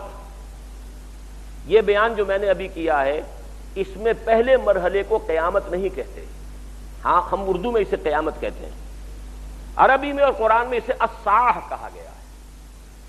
قیامت کہتے ہیں تیسرے مرحلے کو جب لوگ کھڑے ہو جائیں گے، فَإِذَا هُمْ قِيَامٌ يَنظُرُونَ۔ یوم قیامت وہ ہے کہ جب بعث بعد الموت کے بعد پوری نوع انسانی کھڑی ہوگی اور وہ ایک میدان میں حشر کر کے جمع کر لیے جائیں گے پروردگار کے سامنے محاسبے کے لیے، وہ یوم القیامہ ہے۔ قیامہ اسے کہتے ہیں، قامہ یقوم کھڑا ہوگا۔ یوم القیامہ وہ ہے نفخہ ثالث کے بعد جب کہ بعث بعد الموت ہوگا اور تمام نوع انسانی زندہ ہو کر اپنے رب کے حضور میدان حشر کی طرف دوڑتے ہوئے جائیں گے اور اپنے رب کے سامنے کھڑے ہوں گے۔ پہلا نفخہ جو ہے وہ نفخۃ الصاعہ کہلاتا ہے، چنانچہ سورہ انبیاء کے فوراً بعد جو ہے قرآن مجید میں سورۃ الحج ہے، یا ایھا الناس اتقوا ربکم ان زلزلۃ الساعۃ شیء عظیم یوم ترونها تذهل كل مرضعة عما ارضعت وتضع كل ذات حمل حملها وترى الناس سكارى وما هم بسكارى ولكن عذاب الله شديد۔ اب یہ نقشہ جو کھینچا گیا ہے، میں ان تمام آیات کا صرف حوالہ دے رہا ہوں، ترجمہ نہیں کروں گا۔ زلزلۃ الساعہ، اس کو نوٹ کیجئے، الساعہ ہے وہ پہلا نفخہ، جبکہ ایک ہنگامہ ہوگا، زلزلہ ہوگا، پوری کائنات کے اندر جو ہے ایسے عظیم ٹکراؤ ہوں گے اور پہاڑ روئی کے گالوں کی طریقے سے اڑے پھریں گے، زمین میں نہ کوئی اونچائی رہے گی نہ نیچائی رہے گی، یہ ٹوٹ ٹوٹ کر دکت الارض دکن دکم وجاء ربک والملک صفا صفا، اس کو کھلا ایک چٹیل میدان بنا دیا جائے گا، لا تری فیہا عوجا ولا امتا، نہ اس میں تم کہیں ٹیڑھ دیکھو گے نہ کہیں اونچائی دیکھو گے، ایک چٹیل میدان ہے اور اس میں پوری نوع انسانی جو ہے جمع ہوگی اللہ کے سامنے محاسبے کی۔ اقترب للناس حسابهم وهم فی غفلۃ معرضون۔ اب اس کی جو علامات بیان ہوئی ہیں احادیث میں، یہ قیامت کب آئے گی؟ پہلی بات تو نوٹ کر لیجئے کہ جہاں تک اس کے ایگزیکٹ ٹائم کا تعلق ہے، صراحت کے ساتھ صحیح احادیث میں، متفق علیہ احادیث میں حضور صلی اللہ علیہ وسلم نے واضح طور پر بتایا ہے قیامت کب آئے گی، اس کا ایگزیکٹ نالج، اس کا صحیح معین علم سوائے اللہ کے کسی کو نہیں، نہ جبرائیل کو ہے نہ محمد الرسول اللہ کو تھا صلی اللہ علیہ وسلم۔ حدیث جبرائیل، اب دیکھیے میں نے فرشتوں میں سے بھی سب سے اونچا فرشتہ جبرائیل کا نام لے دیا ہے، اور انسانوں میں سید البشر محمد الرسول اللہ کا نام لے دیا ہے۔ جب ان دونوں کے علم میں نہیں تو اور طاقت صاحب دیگراں کے رسد کسی اور کو کیسے اس کا امکان ہے؟ چاہیے ایگزیکٹ ٹائم کا کوئی علم نہیں۔ ان اللہ عنده علم الساعہ، قیامت کا وقت جو ہے قیامت کا وہ تو اللہ ہی کے پاس ہے اور کسی کے پاس نہیں۔ وَتَبَارَكَ الَّذِي لَهُ مُلْكُ السَّمَاوَاتِ وَالْأَرْضِ وَمَا بَيْنَهُمَا وَعِندَهُ عِلْمُ السَّاعَةِ، قیامت کا دن، قیامت کا اس ساعہ کا وقت جو ہے وہ صرف اسی کے علم میں۔ پہلی بات تو یہ نوٹ کر لیجئے کہ احادیث کے ذخیرے میں حدیث جبرائیل کو وہی مقام حاصل ہے کہ جو قرآن مجید میں سورہ فاتحہ کو ام السنہ کہا گیا اسے، اور وہ حدیث بخاری میں بھی ہے، مسلم میں بھی ہے، تمام احادیث کے مجموعوں میں ہے، پھر متعدد صحابہ سے مروی ہے، حضرت عمر سے مروی ہے، حضرت عبداللہ ابن عمر سے مروی ہے، حضرت عبداللہ ابن عباس سے مروی ہے، حضرت ابو ہریرہ سے مروی ہے، حضرت عبداللہ ابن عباس سے مروی ہے رضی اللہ تعالی عنہم اجمعین۔ تو وہ حدیث یوں سمجھیے کہ واقعتاً سند کے اعتبار سے قرآن کے بالکل قریب ام السنہ، اور اسی میں یہ ہے کہ جو سوالات حضرت جبرائیل نے حضور سے کیے تھے، 3 سوالوں کا آپ نے جواب دیا۔ اخبرنی عن الاسلام، آپ نے جواب دیا۔ اخبرنی عن الاحسان، ایمان، آپ نے جواب دیا۔ اخبرنی عن الاحسان، آپ نے جواب دیا۔ اس کے بعد انہوں نے سوال کیا چوتھا، اخبرنی عن الساعہ، قال ما المسؤول عنها بعالم من السائل، حضور نے فرمایا صاف صاف کہ جس سے وہ پوچھنے والا ہے، جس سے پوچھا جا رہا ہے وہ بھی اس سے زیادہ واقف نہیں ہے جتنا کہ وہ خود ہے۔ صاف آپ نے اس کا جواب دیا ہے، اور پھر آیت بھی پڑھی ہے ایک روایت کے روح سے، وہی جو میں آپ کو سنا رہا تھا، ان اللہ عندہ علم الساعۃ وینزل الغیث ویعلم ما فی الارحام وما تدری نفس ماذا تکسب غدا وما تدری نفس بأی ارض تموت۔ یہ حدیث جو ہے، یہ جو آیت قرآنی ہے، یہ بھی آپ نے اس حدیث کے اندر پڑھی ہے کہ ان 5 چیزوں کا علم جو ہے اللہ کے سوا کسی کو نہیں۔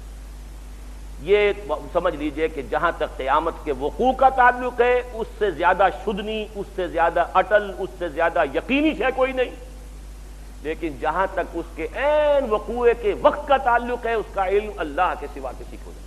البتہ اس کی علامات، ان علامات میں سب سے پہلی علامت، یہ نوٹ کیجئے اچھی طرح، خود حضور صلی اللہ علیہ وسلم نے اپنی بعثت کو قرار دیا ہے۔ میں 2 حدیثیں آپ کو سنا رہا ہوں، متفق علیہ روایت ہے، بخاری اور مسلم دونوں میں موجود ہے، حضرت انس رضی اللہ تعالیٰ عنہ سے مروی ہے، آپ نے فرمایا بعثت انا والساعۃ کہاتین،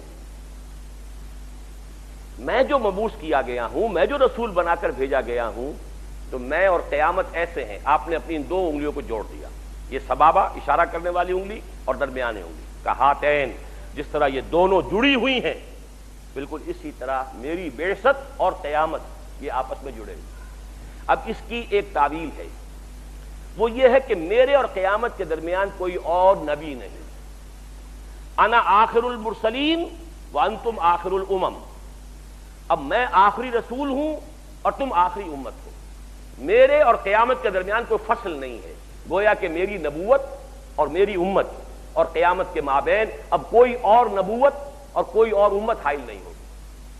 لیکن دوسری حدیث میں بات اور واضح ہو جاتی ہے، یہ ترمذی میں ہے، بعثت فی نفس الساعہ فسبقتها کما سبقت هذه۔ دوسری حدیث میں یہ آتا ہے کہ جو ترمذی میں ہے کہ میں تو قیامت ہی میں پیدا کیا گیا ہوں، یعنی در حقیقت میری بعثت کے ساتھ عرصہ قیامت کا آغاز ہو گیا ہے، اس سلسلہ واقعات کی پہلی کڑی میں ہوں کہ جس کا کہ آخری جو انجام ہونے والا ہے وہ قیامت ہے۔ بعثت انا فی نفس الساعہ سبقتها کما سبقت هذه، بس میں اس سے پہلے اتنا ہی آ گیا ہوں جیسے یہ انگلی اس سے آگے بڑھی ہوئی ہے، بس۔ پھر وہی 2 انگلیوں کا آپ نے اشارہ کیا، جس طرح یہ انگلی آگے نکلی ہوئی ہے اس سے، بس اسی طرح میں اس سے پہلے آ گیا ہوں۔ گویا کہ حضور کی بعثت صلی اللہ علیہ وسلم اور قیامت ایک دوسرے کے ساتھ متصل ہیں۔ لیکن میں اس وقت جو آنا چاہتا ہوں، قبل قیامت کے واقعات کیا ہیں؟ قبل قیامت جو کچھ ہونے والا ہے، جس کی خبر دی ہے محمد رسول اللہ صلی اللہ علیہ وسلم نے، اس میں سے ایک خبر تو وہ ہے جو خوشخبری کے طور پر ہم نے پچھلے 2 سالوں میں بہت عام کی ہے۔ اسی مسجد میں نے وہ حدیثیں کئی مرتبہ آپ کو سنائی ہیں، وہ حدیثیں جن سے معلوم ہوتا ہے کہ قیامت سے پہلے کل روئے ارضی پر اللہ کے دین کا غلبہ ہوگا، پورا عالم انسانیت خلافت علی منہاج النبوت کے سائے تلے آ جائے گا۔ یہ قطعی ہے، یقینی ہے، اس میں کسی شک و شبے کی گنجائش نہیں۔ حدیث آپ کو صرف تیزی کے ساتھ یاد کرا رہا ہوں، حضرت نعمان ابن بشیر کی حدیث رضی اللہ تعالی عنہ، مسند احمد ابن حنبل میں ہے۔ حضور نے اپنے زمانے سے لے کر قیامت تک 5 ادوار کا ذکر فرمایا۔ دور نبوت، تکون النبوت فیکم ما شاء اللہ ان تکون ثم یرفع اللہ اذا شاء یرفعها، نبوت تمہارے مابین برقرار رہے گی جب تک اللہ چاہے گا، یعنی میں رہوں گا تمہارے مابین جب تک اللہ چاہے گا، پھر اللہ جب چاہے گا اسے اٹھا لے گا، یعنی میرا انتقال ہو جائے گا۔ ثم تکون خلافتا علی منہاج النبوہ، پھر ایک دور ہوگا خلافت کا جو عین نبوت کے نقش قدم پر ہوگی، خلافت راشدہ، وہی نظام بعینہ ہی، سرے منہ فرق نہیں ہوگا، بال برابر فرق نہیں ہوگا، علی منہاج النبوہ، نبوت ہی کے نقش قدم پر یہ بھی رہے گا جب تک اللہ چاہے گا، جب اللہ چاہے گا یہ بھی ختم ہو جائے گا۔ ثم تکون ملکا عاضا، تیسرا دور، پھر ایک ملوکیت کا دور آئے گا، اور کٹکھنی ملوکیت، ظالم ملوکیت، مسلمانوں میں بادشاہ پیدا ہو جائیں گے، وہ عیاشیاں بھی کریں گے، اچھے بھی ہوں گے برے بھی ہوں گے، ظالم بھی ہوں گے، مسلمانوں کے حقوق غصب کریں گے، مسلمانوں کے بیت المال کو اپنی جاگیر بنا کر اپنی عیاشیوں کا ذریعہ بنائیں گے. یہ ملکن عاضن. اس کے بعد فرمایا یہ دور بھی ختم ہو جائے گا، پھر چوتھا آئے گا ثم تکون ملکن جبریا.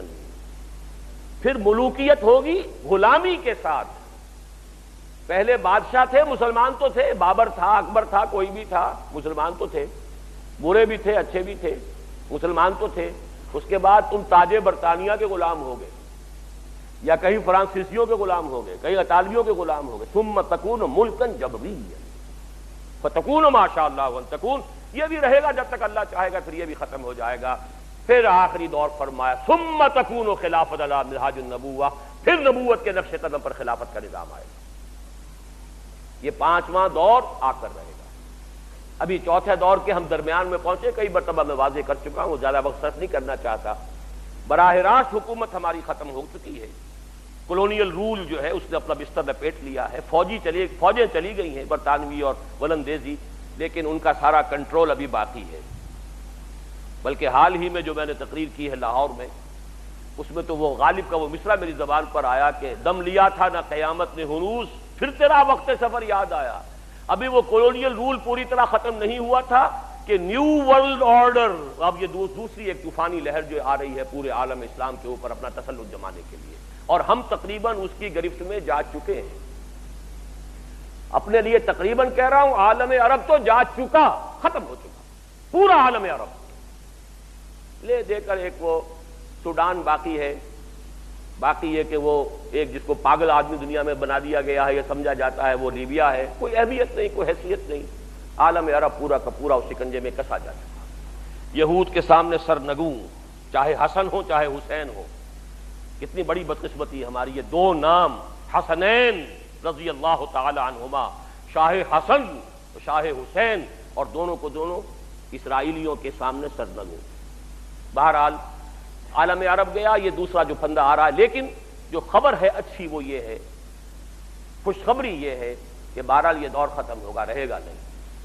ثم تکون خلافت علی منہاج النبوہ. پھر نبوت کے نقش قدم پر خلافت قائم ہوگی. اور دو حدیثیں ہم نے عام کی ہیں. ایک مسلم شریف کی روایت ہے حضرت ثوبان سے رضی اللہ تعالی عنہ کہ اب جب یہ خلافت آئے گی تو پورے کرۂ ارضی پر آئے گی. حضرت ثوبان فرماتے ہیں کہ حضور نے ارشاد فرمایا ان اللہ زوالی الارض، اللہ نے میرے لیے پوری زمین کو لپیٹ دیا. فرائے تو مشارقہا و مغاربہا، تو میں نے اس کے سارے مشرق بھی دیکھ لیے، سارے مغرب بھی دیکھ لیے. وَإِنَّ أُمَّتِي سَيَبْلُغُ مُلْكُهَا مَا زُوِّيَ لِي مِنْهَا، اور میری امت کی حکومت ان تمام علاقوں پہ قائم ہو کر رہے گی جو مجھے سکیڑ کر دکھا دیے گئے. ہے کسی شک و شبے کی گنجائش؟ یہ پیشین گوئی نہیں تو کیا ہے؟ یہ نبوت ہے، یہ خوشخبریاں ہیں، یہ خبریں ہیں، یہ آنے والے دور کی خبریں ہیں جو محمد رسول اللہ دے رہے ہیں. اور ان کی یہ خبریں کسی تخمینے پر نہیں ہیں. اقبال نے تو خیر بسرا استعمال کیا تھا، قلندر ہرچے گویر دیدہ گویر. میں کہتا ہوں یہاں صحیح ترین لفظ جو یہاں پر اپلائی ہوتا ہے صحیح معنی میں، وہ پیمبر ہرچے گویر دیدہ گویر. پیغمبر جو کچھ کہتا ہے دیکھا ہوا کہتا ہے، اس کی آنکھوں کا. افاتمارونہ علی ما یری وَلَقَدْ رَآهُ نَزْلَةً أُخْرَىٰ عِندَ سِدْرَةِ الْمُنتَهَىٰ. کیا تم اس سے جھگڑ رہے ہو اس چیز کے بارے میں جو اس نے دیکھی ہے؟ وہ جو کچھ تمہیں بتا رہا ہے اپنی آنکھوں کی دیکھی ہوئی حقیقت بتا رہا ہے، تم جھگڑ رہے ہو. تمہارے سامنے تو غیب کا پردہ حائل ہے، اس کے سامنے تو وہ پردہ نہیں ہے. اللہ نے وہ حقائق اسے دکھائے ہیں. أَفَتُمَارُونَهُ عَلَىٰ مَا يَرَىٰ وَلَقَدْ رَآهُ نَزْلَةً أُخْرَىٰ عِندَ سِدْرَةِ الْمُنتَهَىٰ. بہرحال یہ اور تیسری حدیث حضرت مقداد ابن الاسود سے کہ اس روئے ارضی پر نہ کوئی اینٹ اور گارے کا بنا ہوا گھر رہے گا، نہ کوئی خیمہ رہے گا جس میں اللہ کلمہ اسلام کو داخل نہ کر دے. بعز عزیز و ذل ذلیل، یا تو گھر والا اور خیمے والا اسلام قبول کرے گا، اس کے گھر میں اسلام داخل ہوگا، اس کو بھی اعزاز عطا کرے گا. وَلِلَّهِ الْعِزَّةُ وَلِرَسُولِهِ وَلِلْمُؤْمِنِينَ وَلَٰكِنَّ الْمُنَافِقِينَ لَا يَفْقَهُونَ. یا قبول نہیں کرے گا اسلام تو چھوٹے ہو کر رہنا پڑے گا، جزیہ دینا پڑے گا. گویا کہ اس کے گھر میں بھی اسلام تو آ گیا، کیونکہ ملک میں جب لا آف دی لینڈ جو ہے وہ اللہ کا ہو گیا تو وہ گھروندہ اس کا اسی ملک میں ہے نا. اسلام کے تابع تو وہ گھر بھی ہو گیا، لیکن وہ بد نصیب اسلام کے اعزاز سے محروم رہے گا. بعز عزیز و ذل ذلیل. یہ تو یوں سمجھیے کہ خبریں ہیں کہ جو ہو کر رہنی ہیں قیامت سے پہلے، لیکن اس کے اور قیامت کے درمیان ایک اور دور ہے، اور وہ عام طور پر بیان میں نہیں آتا۔ میری اس کتاب میں بھی اس کا میں نے بڑا اجمالی سا تذکرہ کیا ہے، اور بہت سے لوگوں کو اس پر بڑا تعجب ہوا ہے۔ یہ جو دور ہوگا پوری دنیا پر اسلام کے غلبے کا، یہ قیامت تک نہیں رہے گا۔ ہر کمالے را زوالے، جیسے خلافت راشدہ ختم ہوئی تھی، اس کا بھی خاتمہ ہوگا، اس میں بھی زوال آئے، اور اس زوال کے بعد پھر دنیا ایک مرتبہ صرف کفر اور شرک سے بھر جائے گی، اور قیامت نہیں قائم ہوگی جب تک کہ پوری دنیا کفر اور شرک سے نہ بھر جائے اور اہل ایمان سے دنیا خالی نہ ہو جائے۔ یہ پہلو بہت کم بیان میں آتا ہے، میں آپ کو صحیح احادیث کے حوالے سے آج وہ پہلو بھی بیان کر رہا ہوں۔ مسلم شریف کی روایت ہے حضرت انس ابن مالک سے رضی اللہ تعالی عنہ، اور یہ ساری روایات مشکات شریف میں موجود ہیں۔ بڑی آسانی سے آپ مشکات شریف کا جو آخری حصہ ہے، کتاب الفتن، کتاب الملاحم، کتاب علامات القیامہ، کتاب علامات الدجال، یہ 3-4 ابواب پڑھیے گا تو میں نے تو اس میں سے جو چند چیزیں چنی ہیں جو ایک ہی تقریر میں بیان کی جا سکتی ہیں وہ آپ کے سامنے رکھ رہا ہوں۔ حضرت انس سے مروی ہے رضی اللہ تعالی عنہ، لا تقوم الساعة حتى لا يقال في الارض اللہ اللہ، اور ایک دوسری روایت میں الفاظ ہیں لا تقوم الساعة على احد يقول اللہ اللہ، قیامت اس دنیا میں قائم نہیں ہوگی جب تک کوئی ایک بھی اللہ اللہ کہنے والا باقی ہوگا۔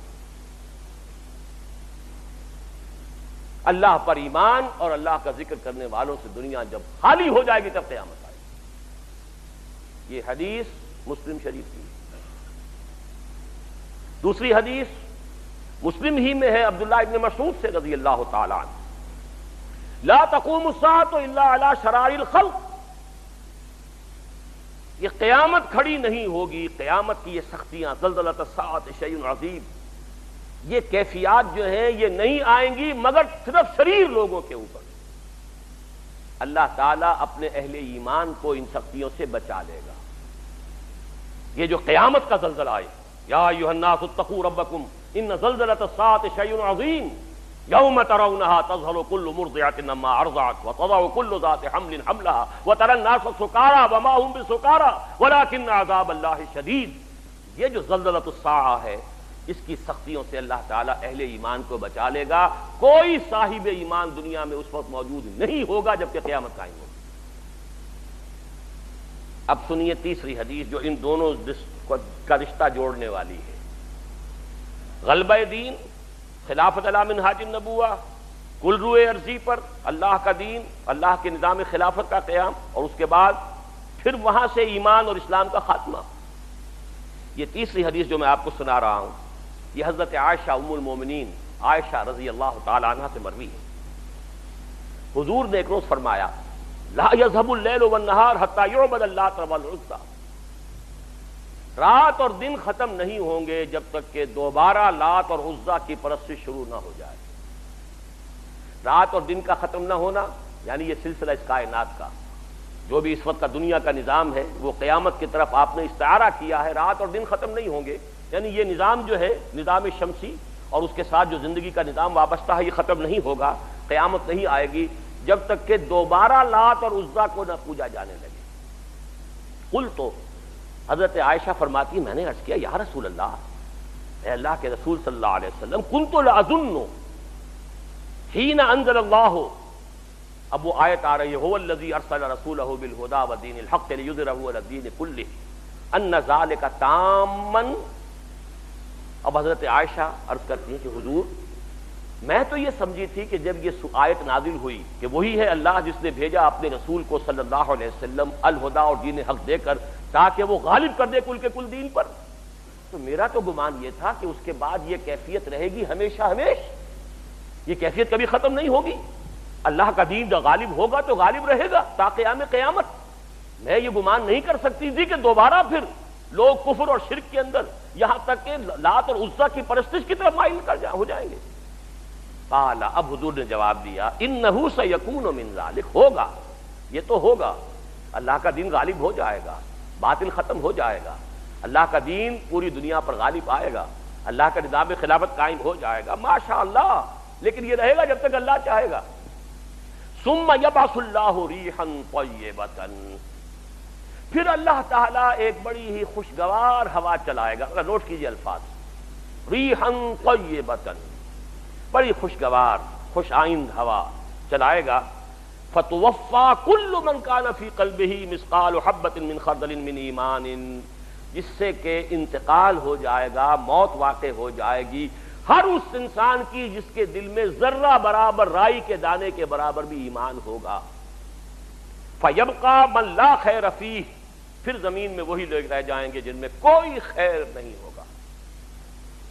فَيَرْجِعُونَ إِلَىٰ دِينِ آبَائِهِمْ، اور وہ پھر اپنے آباء و اجداد پچھلے ان کے دین کی طرف لوٹ جائیں گے۔ اس سے معلوم ہوا کہ قیامت کے قائم ہونے سے قبل اور اللہ کے دین کے غلبے کے بعد اللہ تعالیٰ کی طرف سے معجزانہ خرق عادت طور پر، جیسے قیامت آئے گی تب بھی تو کرے ایک دوسرے سے ٹکرائیں گے، جب ایسے بڑے بڑے ہو سکتے زلزلہ تو سا ہو سکتا ہے، تو یہ بھی اللہ کی طرف سے کوئی بعید تو نہیں اس کی قدرت سے کہ کوئی ایسی ہوا چلے گی جس سے صاحب ایمان جو ہے وہ موت کی نیند سو جائیں گے، تاکہ قیامت کا وہ زلزلہ جو ہے اس کی سختیوں سے اللہ یہیں سے بچا لے۔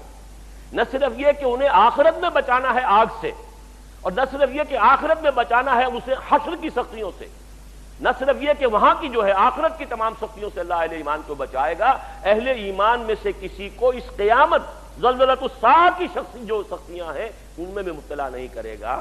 ثم یبعث اللہ ریحا طیبۃ فیتوفی کل من کان فی قلبہ مثقال حبۃ من خردل من ایمان فیبقى من لا خیر فیہ، پھر وہی لوگ رہ جائیں گے جن میں کوئی خیر نہیں ہوگا۔ فیرجعون الی دین آبائہم، تو پھر وہ لوٹ جائیں گے اپنے آباء و اجداد کے دین کی طرف۔ اب یہ وہ لوگ ہوں گے جن پر کہ قیامت کی وہ سختی آئے گی، ان زلزلۃ الساعۃ شیء عظیم، ان تمام سختیوں کا ان کو جھیلنا ہوگا۔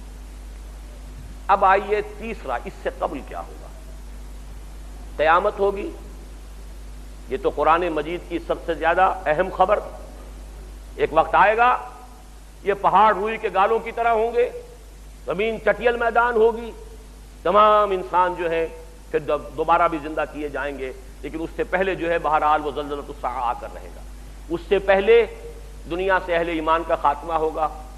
ہم ٹائم ٹیبل کوئی نہیں دے سکتے، یہ بھی متا نہیں کتنے سال لگیں گے ایک کام میں دوسرے میں، جس طرح نفخہ اولا، نفخہ ثانیہ، نفخہ ثالثہ، 3 مرتبہ جو سور پھونکا جائے گا، ہمیں کچھ معلوم نہیں کہ ان کے درمیان وقفہ کتنا ہوگا، 100 سال ہوں گے، 200 سال ہوں گے، 10 سال ہوں گے، 20، ہمیں کچھ پتہ نہیں۔ جو چیز ہمیں بتائی گئی ہے وہیں تک ہمیں معلوم ہے۔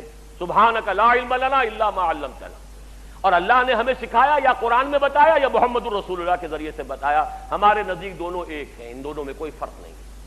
ہاں ہم صرف حدیث کے ضمن میں یہ دیکھیں گے کہ حدیث صحیح ہو، اس کی روایت جو ہے وہ قابل اعتماد ہو، اس کے اندر جو ہے جھول نہ ہو، اس حد تک تو دیکھیں گے۔ باقی یہ کہ جو بات ثابت ہو جائے گی محمد رسول اللہ صلی اللہ علیہ وسلم سے، اس پر ہمارا ایمان ہے، اس کی ہم تصدیق کرتے ہیں۔ تو قیامت آئے گی، قیامت سے پہلے ایک وقت آئے گا جبکہ دنیا میں کوئی صاحب ایمان نہیں بچے گا۔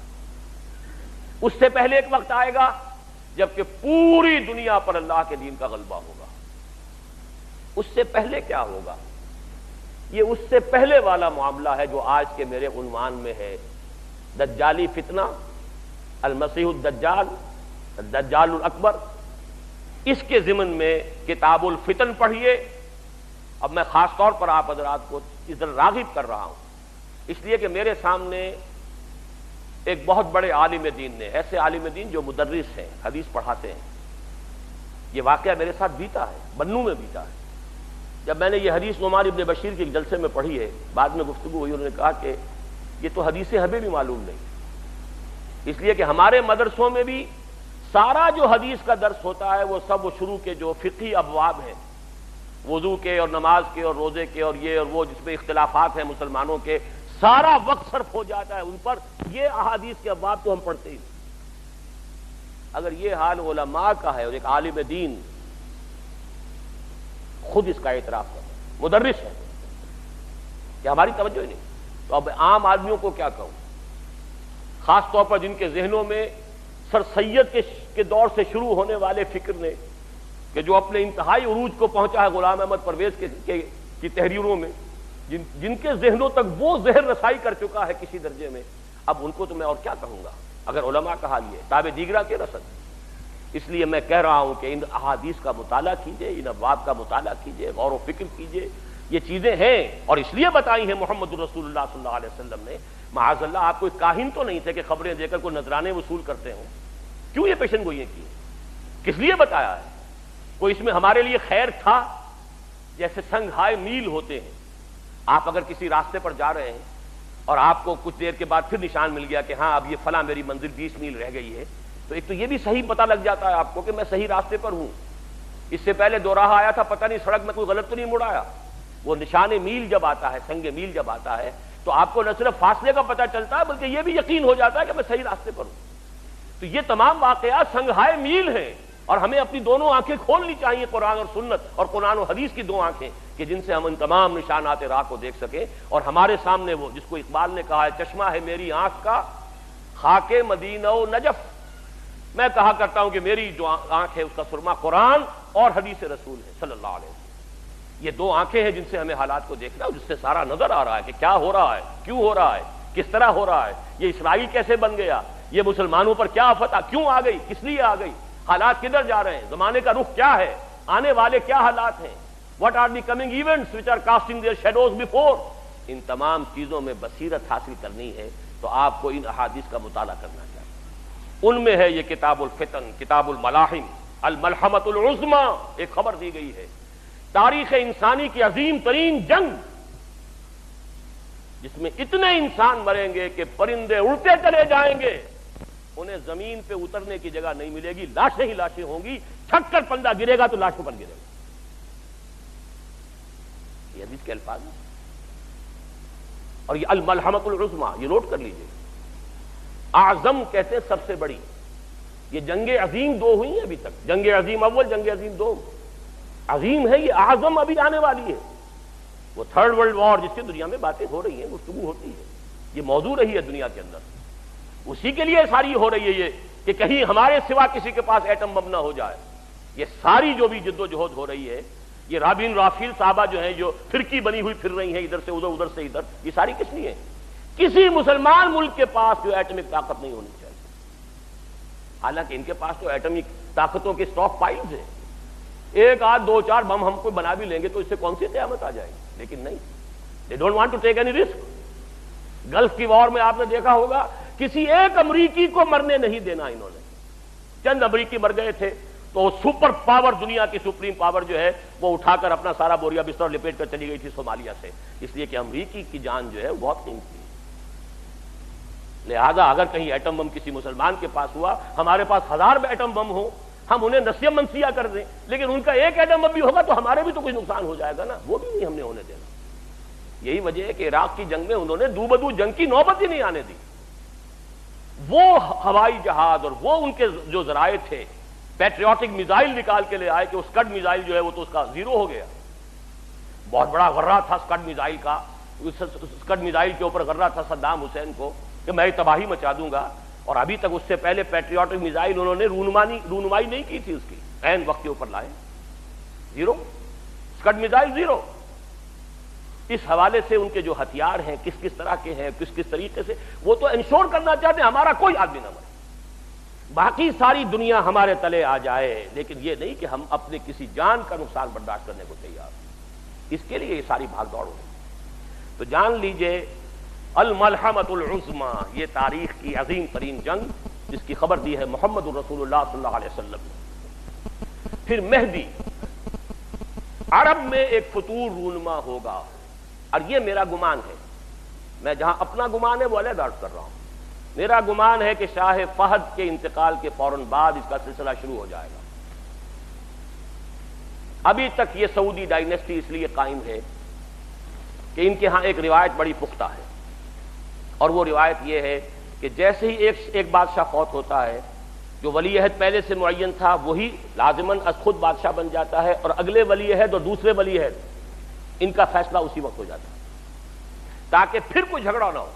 اب اس بادشاہ کے انتقال پہ کوئی جھگڑا نہ ہو، اور یہ ہوتا رہا ہے ابھی تک. عبدالعزیز کا انتقال ہوا، شاہ سعود آ گئے، شاہ سعود کا انتقال ہوا، شاہ فیصل آ گئے، شاہ فیصل کا انتقال ہوا یا شہید کیے گئے، شاہ خالد آ گئے، شاہ خالد کے بعد یہ آ گئے، کوئی اختلاف نہیں ہوا.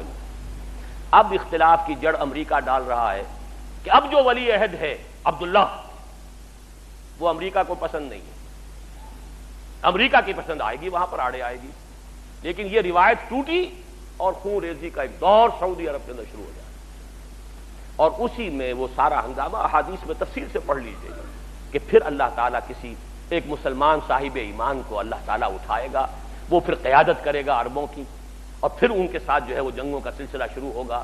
تو یہ مہدی کی شخصیت، ایک مہدی کا تصور وہ ہے جو شیعوں کے ہاں ہے، وہ تو یہ ہے کہ ان کے 12ویں امام غائب ہیں، 1200 برس سے وہ غائب ہیں اور وہ پھر کبھی ظاہر ہو جائیں گے، ہمارا تصور وہ نہیں ہے۔ لیکن اچھی طرح جان لیجئے جیسے حضرت مسیح، ہمارا اور عیسائیوں کا اختلاف کس بات میں ہے؟ عیسائی کہتے ہیں کہ حضرت مسیح زمین آسمان پر زندہ گئے ہیں، ہم بھی مانتے ہیں کہ نہیں؟ عیسائی کہتے ہیں کہ حضرت مسیح دوبارہ آئیں گے، ہم بھی مانتے ہیں کہ نہیں مانتے؟ اختلاف کیا ہے؟ اختلاف صرف یہ ہے، ان کا عقیدہ یہ ہے کہ حضرت مسیح صلیب دیے گئے، صلیب پر فوت ہو گئے، پھر بعث بعد الموت ہو چکا، اس کے بعد دوبارہ اٹھے ہیں اور گئے ہیں، اور اب ان پر کبھی موت طاری نہیں ہوگی۔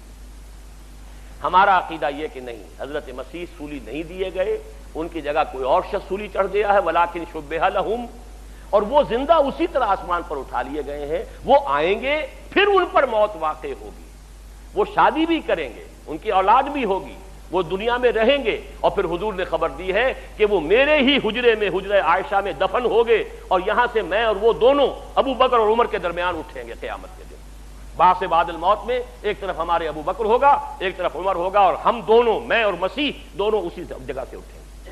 یہ ہمارا عقیدہ ہے حضرت مسیح کے بارے میں۔ تو کچھ چیزیں مشترک ہے، کچھ چیزوں میں فرق ہے۔ مشترک کو بھی جان لیجئے کہ وہ بھی مانتے ہیں کہ حضرت مسیح آسمان پر اٹھا لیے گئے، ہم بھی مانتے ہیں اٹھا لیے گئے، وہ بھی مانتے ہیں کہ حضرت مسیح دوبارہ دنیا میں آئیں گے، سیکنڈ کمنگ آف جیسس، اور جو کٹر مذہبی عیسائی ہیں وہ شدت سے انتظار کر رہے ہیں، Jesus is coming, Jesus is coming. آپ کو یہ سٹیکرز ملیں گے کاروں کے اوپر، بمپرز کے اوپر، کاروں کی شیلڈز کے اوپر، جیسس از کمنگ، آنے کا وقت آ گیا ہے، وہ آیا چاہتا ہے، آنے والا ہے۔ تو حضرت مسیح علیہ السلام کے نزول کے بارے میں ہم اور عیسائی متفق، رفع سماوی کے بارے میں ہم اور عیسائی متفق، اختلاف صرف یہ ہے کہ ان کے نزدیک حضرت مسیح سولی پائے، فوت ہوئے، پھر زندہ ہوئے، اور اب ان پر پھر دوبارہ کوئی موت نہیں آئے گی۔ ہمارے نزدیک ان پر موت نہیں آئی، نہ وہ سولی چڑھائے گئے، وما قتلوہ وما صلبوہ ولکن شبہ لہم، انہیں زندہ آسمان پر اٹھایا گیا، وہ واپس آئیں گے، پھر ان پر موت بھی آئے گی، وہ شادی بھی کریں گے، اور پھر وہ دفن ہوں گے، وہ سارے مراحل ان پر ابھی آنے ہیں۔ بہرحال اسی طریقے سے مہدی کا معاملہ ہے۔ شیعوں کا خیال یہ ہے کہ ان کے 12ویں امام تھے، وہ غائب ہو گئے، اس کے بعد سے سلسلہ ان کا منقطع، یہ اثنا عشری شیعوں کا معاملہ ہے۔ ورنہ شیعوں کی اور 2 شاخیں جو ہیں، آغا خانی ان کا امام ابھی تک چلا آ رہا ہے، اور جو بوری ہیں ان کا معاملہ جو ہے وہ یہ ہے کہ ان کا بھی امام غائب ہو چکا ہے، ان کے ہاں داعی ہے، لیکن یہ ہے کہ ہمارے ہاں چونکہ زیادہ اثنا عشری ہیں تو وہ سمجھتے ہیں کہ ہمارا امام جو ہے مہدی وہ غائب ہو گیا تھا، چھپ گیا تھا قتل کے خوف سے، اندیشہ تھا کہ جو عباسی خلیفہ ہے وہ قتل کر دے گا، تو غار میں چھپ گئے اور وہ ابھی وہاں روپوش ہے۔ پہلے وہ غیبوبت الصغریٰ تھی کہ اس زمانے میں کچھ لوگ ان سے رابطہ قائم کر سکتے تھے اور ان سے احکام معلوم کر لیتے تھے، یہ تقریباً 200 برس تک غالباً غیبوبت صغریٰ رہی ہے۔ اب غیبوبت کبریٰ ہے، اب کوئی ربط اور تعلق ان کے ساتھ کسی کا نہیں ہے دنیا میں، وہ ہیں لیکن غار کے اندر موجود ہیں اور وہ ظاہر ہوں گے، یہ ان کا عقیدہ ہے، ہمارا نہیں۔ لیکن ہم سمجھتے ہیں کہ جب یہ دور آخری آئے گا، فتنوں کا زمانہ آئے گا، اور مسلمانوں کے اوپر جو ہے اللہ تعالیٰ کی طرف سے سختیاں آئیں گی، عذاب آئیں گے، ان میں سے اللہ تعالیٰ مسلمان عربوں کی مدد کے لیے، ان کی قیادت کے لیے ایک شخص کو اٹھائے گا، ہوگا حضرت فاطمہ ہی کی نسل میں سے، حضرت حسن کی اولاد میں سے حسنی سید ہوگا وہیں پر مدینے کے اندر ہوگا، اور وہاں سے وہ نکل کر بھاگے گا، لیکن لوگ اس سے تلاش کر لیں گے اور پھر اس کے ہاتھ پر بیعت کریں گے، وہ جا کر چھپ جائے گا یہ خانہ کعبہ کے اندر اس کے غلاف کے پیچھے، لیکن یہ کہ وہاں سے مسلمان جو ہے پورے تلاش کر کے ان کے ہاتھ پر بیعت کریں گے، پھر اسلامی جہاد کا آخری دور کے جہاد کا آغاز ہو جائے گا۔ یہ حضرت مہدی کا معاملہ ہے۔ اسی طریقے سے دجال کا معاملہ ہے، اور پھر یہ ہے کہ اسی طرح نزول مسیح کا معاملہ ہے، یاجوج و ماجوج کا معاملہ ہے۔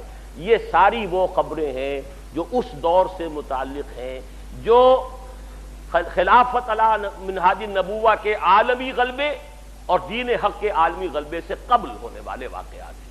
یعنی یوں سمجھیے ہم اپنی طرف سے چلیں گے تو اب تو پہلا دور یہ کھڑا ہے ہمارے سامنے. میں تو چونکہ ریورس آرڈر میں چلا ہوں نا کہ سب سے پہلے یقینی شے قیامت سے پہلے ایک وہ وقت جب کہ تمام اہل ایمان کو اللہ تعالیٰ موت کی نیند سلا دے گا اور دنیا میں سوائے اشرار کے اور کفار کے اور مشرکین کے کوئی نہیں رہے گا. اس سے پہلے ایک دور جب کہ پورے کرۂ ارضی پر اللہ کا دین غالب ہوگا, خلافت علی منہاج النبوہ کل عالم انسانیت کے اوپر ذوفگن ہو جائے گا. اس سے پہلے کا دور ہے جو آج ہمارے سامنے ہے, یہ دور فتن ہے, اور اس میں ضرورت ہے کہ سرما ہے میری آنکھ کا خاک مدینہ و نجف, آپ سرما بنائیے قرآن مجید اور احادیث نبویہ کو علی صاحب الصلاۃ والسلام, اور اس کے حوالے سے سمجھیے کہ آپ کدھر جا رہے ہیں, دنیا کدھر جا رہی ہے. اس دور کا جو سب سے بڑا فتنہ ہے اس کو اب نوٹ کیجیے, کیونکہ میں آج مہدی کے بارے میں یا یاجوج ماجوج کے بارے میں یا حضرت مسیح کے نزول کے بارے میں کچھ عرض نہیں کروں گا. بقیہ وقت جو میرے پاس اب ہے وہ مجھے صرف کرنا ہے صرف دجال کی وضاحت.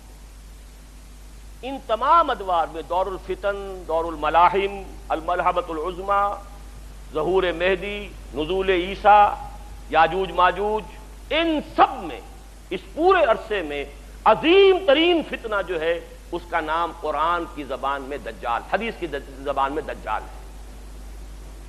چنانچہ پہلے تو حدیث سنیے, صحیح مسلم کی روایت ہے, عن عمران ابن حسین رضی اللہ تعالی عنہ قال سمعت رسول اللہ صلی اللہ علیہ وسلم یقول ما بین خلق آدم الى قیام القیامت الى قیام الساعۃ امر اکبر من الدجال. رواہ مسلم. حضرت عمران ابن حسین فرماتے ہیں رضی اللہ تعالی عنہ کہ حضور کو میں نے خود سنا یہ فرماتے ہوئے. جس حدیث میں یہ الفاظ آتے سمعت تو میں نے خود سنا, اس میں ایک اور زور پیدا ہو جاتا ہے, ورنہ یہ عن رسول اللہ ہے, اس میں ایک امکان ہوتا ہے کہ حضور سے کسی اور صحابی نے سنا ہو اور ان صحابی نے انہیں بتایا, اس کا ایک امکان پیدا ہو جاتا ہے نظری طور پر. لیکن جب راوی کہے, صحابی راوی, سمعت تو میں نے خود سنا, تو گویا کہ اس میں اور تاکید کا پہلو ہے. ما بین خلق آدم و قیام الساعہ, آدم کی تخلیق سے لے کر قیامت کے قائم ہونے تک, اب یہ قیامت وہ اردو والی قیامت میں بول رہا ہوں, ساعت جس کو عربی میں ساعت کہیں گے قرآن مجید کی اصطلاح میں, ان دونوں کے مابین دجال کے فتنے سے بڑا فتنہ کوئی نہیں. دوسری حدیث سنیے, یہ ترمذی اور ابو داؤد میں ہے, جامع ترمذی, سنن ابی داؤد, عن ابی عبیدہ بن الجراح رضی اللہ تعالی عنہ, یہ جن کو امین هذه الامہ قرار دیا حضور نے, امیر الامت ابو عبیدہ بن الجراح رضی اللہ تعالی عنہ, قال سمعت رسول اللہ صلی اللہ علیہ وسلم یقول, وہ بھی فرماتے کہ میں نے سنا رسول اللہ صلی اللہ علیہ وسلم کو فرماتے ہوئے, انه لم يكن نبی بعد نوح الا قد انذر الدجال قومه وانی انذرکموہ. حضور نے فرمایا کہ نوح کے بعد کوئی نبی اللہ کا ایسا نہیں گزرا جس نے اپنی قوم کو, اپنی امت کو دجال کے فتنے سے خبردار نہ کیا ہو. تو اے مسلمانوں, میں بھی تمہیں خبردار کر رہا ہوں. صرف ان دو حدیثوں پر اکتفا کر رہا ہوں, ورنہ اس باب میں آپ کو حدیثیں بہت سی ملیں گی. لیکن بہرحال یہ سمجھ لیجئے کہ دجال کا فتنہ جو ہے وہ احادیث نبویہ کی روح سے تاریخ انسانی کا از آدم تا آخر دم عظیم ترین فتنہ ہے. اب سب سے پہلے سمجھیے کہ دجل کہتے کسے, لفظی معنی کیا ہے دجال کے. اردو میں بھی یہ لفظ مستعمل ہے, دجل و فریب. دجل کہتے ہیں ملمہ سازی, کسی حقیقت پر کسی اور شے کا پردہ ڈال دینا تاکہ انسان دھوکہ کھا جائے. تانبے کے اوپر سونے کا پانی چڑھا دیا تاکہ آپ دھوکہ کھا جائیں کہ یہ سونا, یہ دجل ہے. اصل حقیقت کو چھپانے کے لیے کوئی فیبریکیشن, کوئی جھوٹ, کوئی افتراء, کوئی غلط بات اس کے اوپر ڈال دینا, اس کا پردہ, یہ دجل ہے. اب دیکھیے, سب سے پہلے تو یہ لفظ آتا ہے احادیث میں جھوٹے نبیوں کے لیے. یہ حدیث سن لیجئے, یہ بھی جامع ترمذی اور سنن ابی داؤد کی روایت ہے. وَأَنَّهُ سَيَكُونُ مِنْ أُمَّتِي كَذَّابُونَ ثَلَاثُونَ كُلُّهُمْ يَزْعُمُ أَنَّهُ نَبِيُّ اللَّهِ وَأَنَا خَاتِمُ النَّبِيِّينَ لَا نَبِيَّ بَعْدِي وَلَا تَزَالُ طَائِفَةٌ مِّنْ أُمَّتِي عَلَى الْحَقِّ ظَاهِرِينَ لَا يَضُرُّهُم مَّنْ خَالَفَهُمْ حَتَّىٰ يَأْتِيَ أَمْرُ اللَّهِ. یہ حدیث طویل ہے، میں نے چھوٹا سا ٹکڑا اس میں سے لیا ہے، لیکن اس میں ایک طرف تو نوٹ کیجئے کہ خبر دی حضور نے کہ میری امت میں سے 30 کذاب دجال کھڑے ہوں گے جو نبوت کا دعویٰ کریں گے۔ 5-6 تو حضور کے زمانے میں آ گئے تھے متصلاً، وہ مسیلمہ اور نہ معلوم کون کون، ایک عورت بھی، وہ تو وہاں سے جو شروع ہوا سلسلہ، تو قریب ترین ہماری اس سرزمین کے اندر جہاں سے میں نے آج گفتگو شروع کی تھی، قادیانیت کا فتنہ، اور اس کی شدت کا اندازہ کیجئے کہ ابھی تک وہ پھیل رہا ہے، اس کے کہیں سمٹنے کا امکان نہیں ہے۔ اس لیے کہ دیکھیے وہی بات ہے جو کئی جگر نے کہی تھی کہ میں چوٹ بھی کھاتا جاتا ہوں اور قاتل سے بھی کہتا جاتا ہوں، توہین ہے دست و بازو کی وہ وار کے جو بھرپور نہیں۔ یہ جو آپ نے ان کو غیر مسلم قرار دیا، یہ بھرپور وار نہیں کیا جب تک کہ اس کے ساتھ مرتد کی سزا قتل نافذ نہ کی جائے۔ آدھی بات، کافر تو قرار دیا، لیکن یہ کہ اگر مرتد کی سزا جو اسلامی ریاست میں ہے وہ آپ نافذ نہیں کرتے تو ان کا تبلیغ کا سلسلہ چل رہا ہے، لوگ اب بھی قادیانی ہو رہے ہیں، بہت سے نوجوان ان کے زیر اثر آتے ہیں، ان کا بڑا لمبا چوڑا نظام ہے۔ آج ان کے خلیفہ کا، جھوٹے خلیفہ کا خطبہ CNN سے نشر ہو رہا ہے، پورے عالم اسلام میں مسلمان جو ہیں، حالانکہ دولت کے وہ انبار مسلمانوں کے پاس موجود ہیں جن کا کہ آپ حساب نہیں کر سکتے، لیکن یہ کہ کہیں مسلمانوں میں سے کسی کے لیے صحیح دین کی تعلیم کے لیے تو کوئی CNN کے اندر آپ وقت نہیں لے سکے آج تک۔ ان کا خطبہ نشر ہو رہا ہے، دنیا میں سنا جا رہا ہے، بڑے بڑے مراکز قائم ہو رہے ہیں۔ ٹورنٹو میں ان کا بہت بڑا مرکز بنا ہے، اب تو وہ انگلینڈ سے اپنا پورا مرکز جو ہے وہ شفٹ کرنے کی فکر میں ہے، اب امریکہ کے اندر وہ اڈے جمانے کی فکر میں، بہت بڑا مرکز ہے۔ یہ سارا سلسلہ چل رہا ہے، یہ کذابون دجالون، یہ جھوٹے نبیوں کے لیے، نبوت کے جھوٹے دعوے داروں کے لیے حدیث میں یہ لفظ آیا ہے، وَأَنَّهُ سَيَكُونُ مِنْ أُمَّتِي 30 کذابون کلہم یزعم أنه نبی اللہ۔ 30 ایسے پیدا ہوں گے شخص جھوٹے، کذاب، دجال، جن میں سے ہر شخص کا یہ گمان ہوگا کہ میں اللہ کا نبی ہوں، وَأَنَا خَاتِمُ النَّبِيِّينَ لَا نَبِيَّ بَعْدِي، جبکہ حقیقت یہ ہے کہ میں خاتم الانبیاء ہوں اور میرے بعد کوئی نبی نہیں۔ لیکن اس حدیث کا ایک ٹکڑا جو ہے وہ میں خاص طور پر، اگرچہ میرے مضمون سے متعلق تو صرف یہی حصہ تھا، لیکن یہ حصہ بہت ضروری ہے، شاید کہ آپ کے دل میں کوئی آرزو پیدا ہو جائے، امنگ پیدا ہو جائے۔ حضور نے جہاں یہ خبر دی ہے، ساتھ ہی یہ بھی خبر دی ہے، وَلَا تَزَالُ طَائِفَةٌ مِّنْ أُمَّتِي عَلَى الْحَقِّ ظَاهِرِينَ، لیکن میری امت میں ایک گروہ ہمیشہ حق پر غالب رہے گا، حق پر قائم رہے گا، لا يضرهم من خالفهم، انہیں کوئی نقصان نہیں پہنچا سکے گا جو شخص بھی چاہے ان کی مخالفت کرے، حتی یاتی امر اللہ، یہاں تک کہ اللہ کا امر، اللہ کا فیصلہ آ جائے۔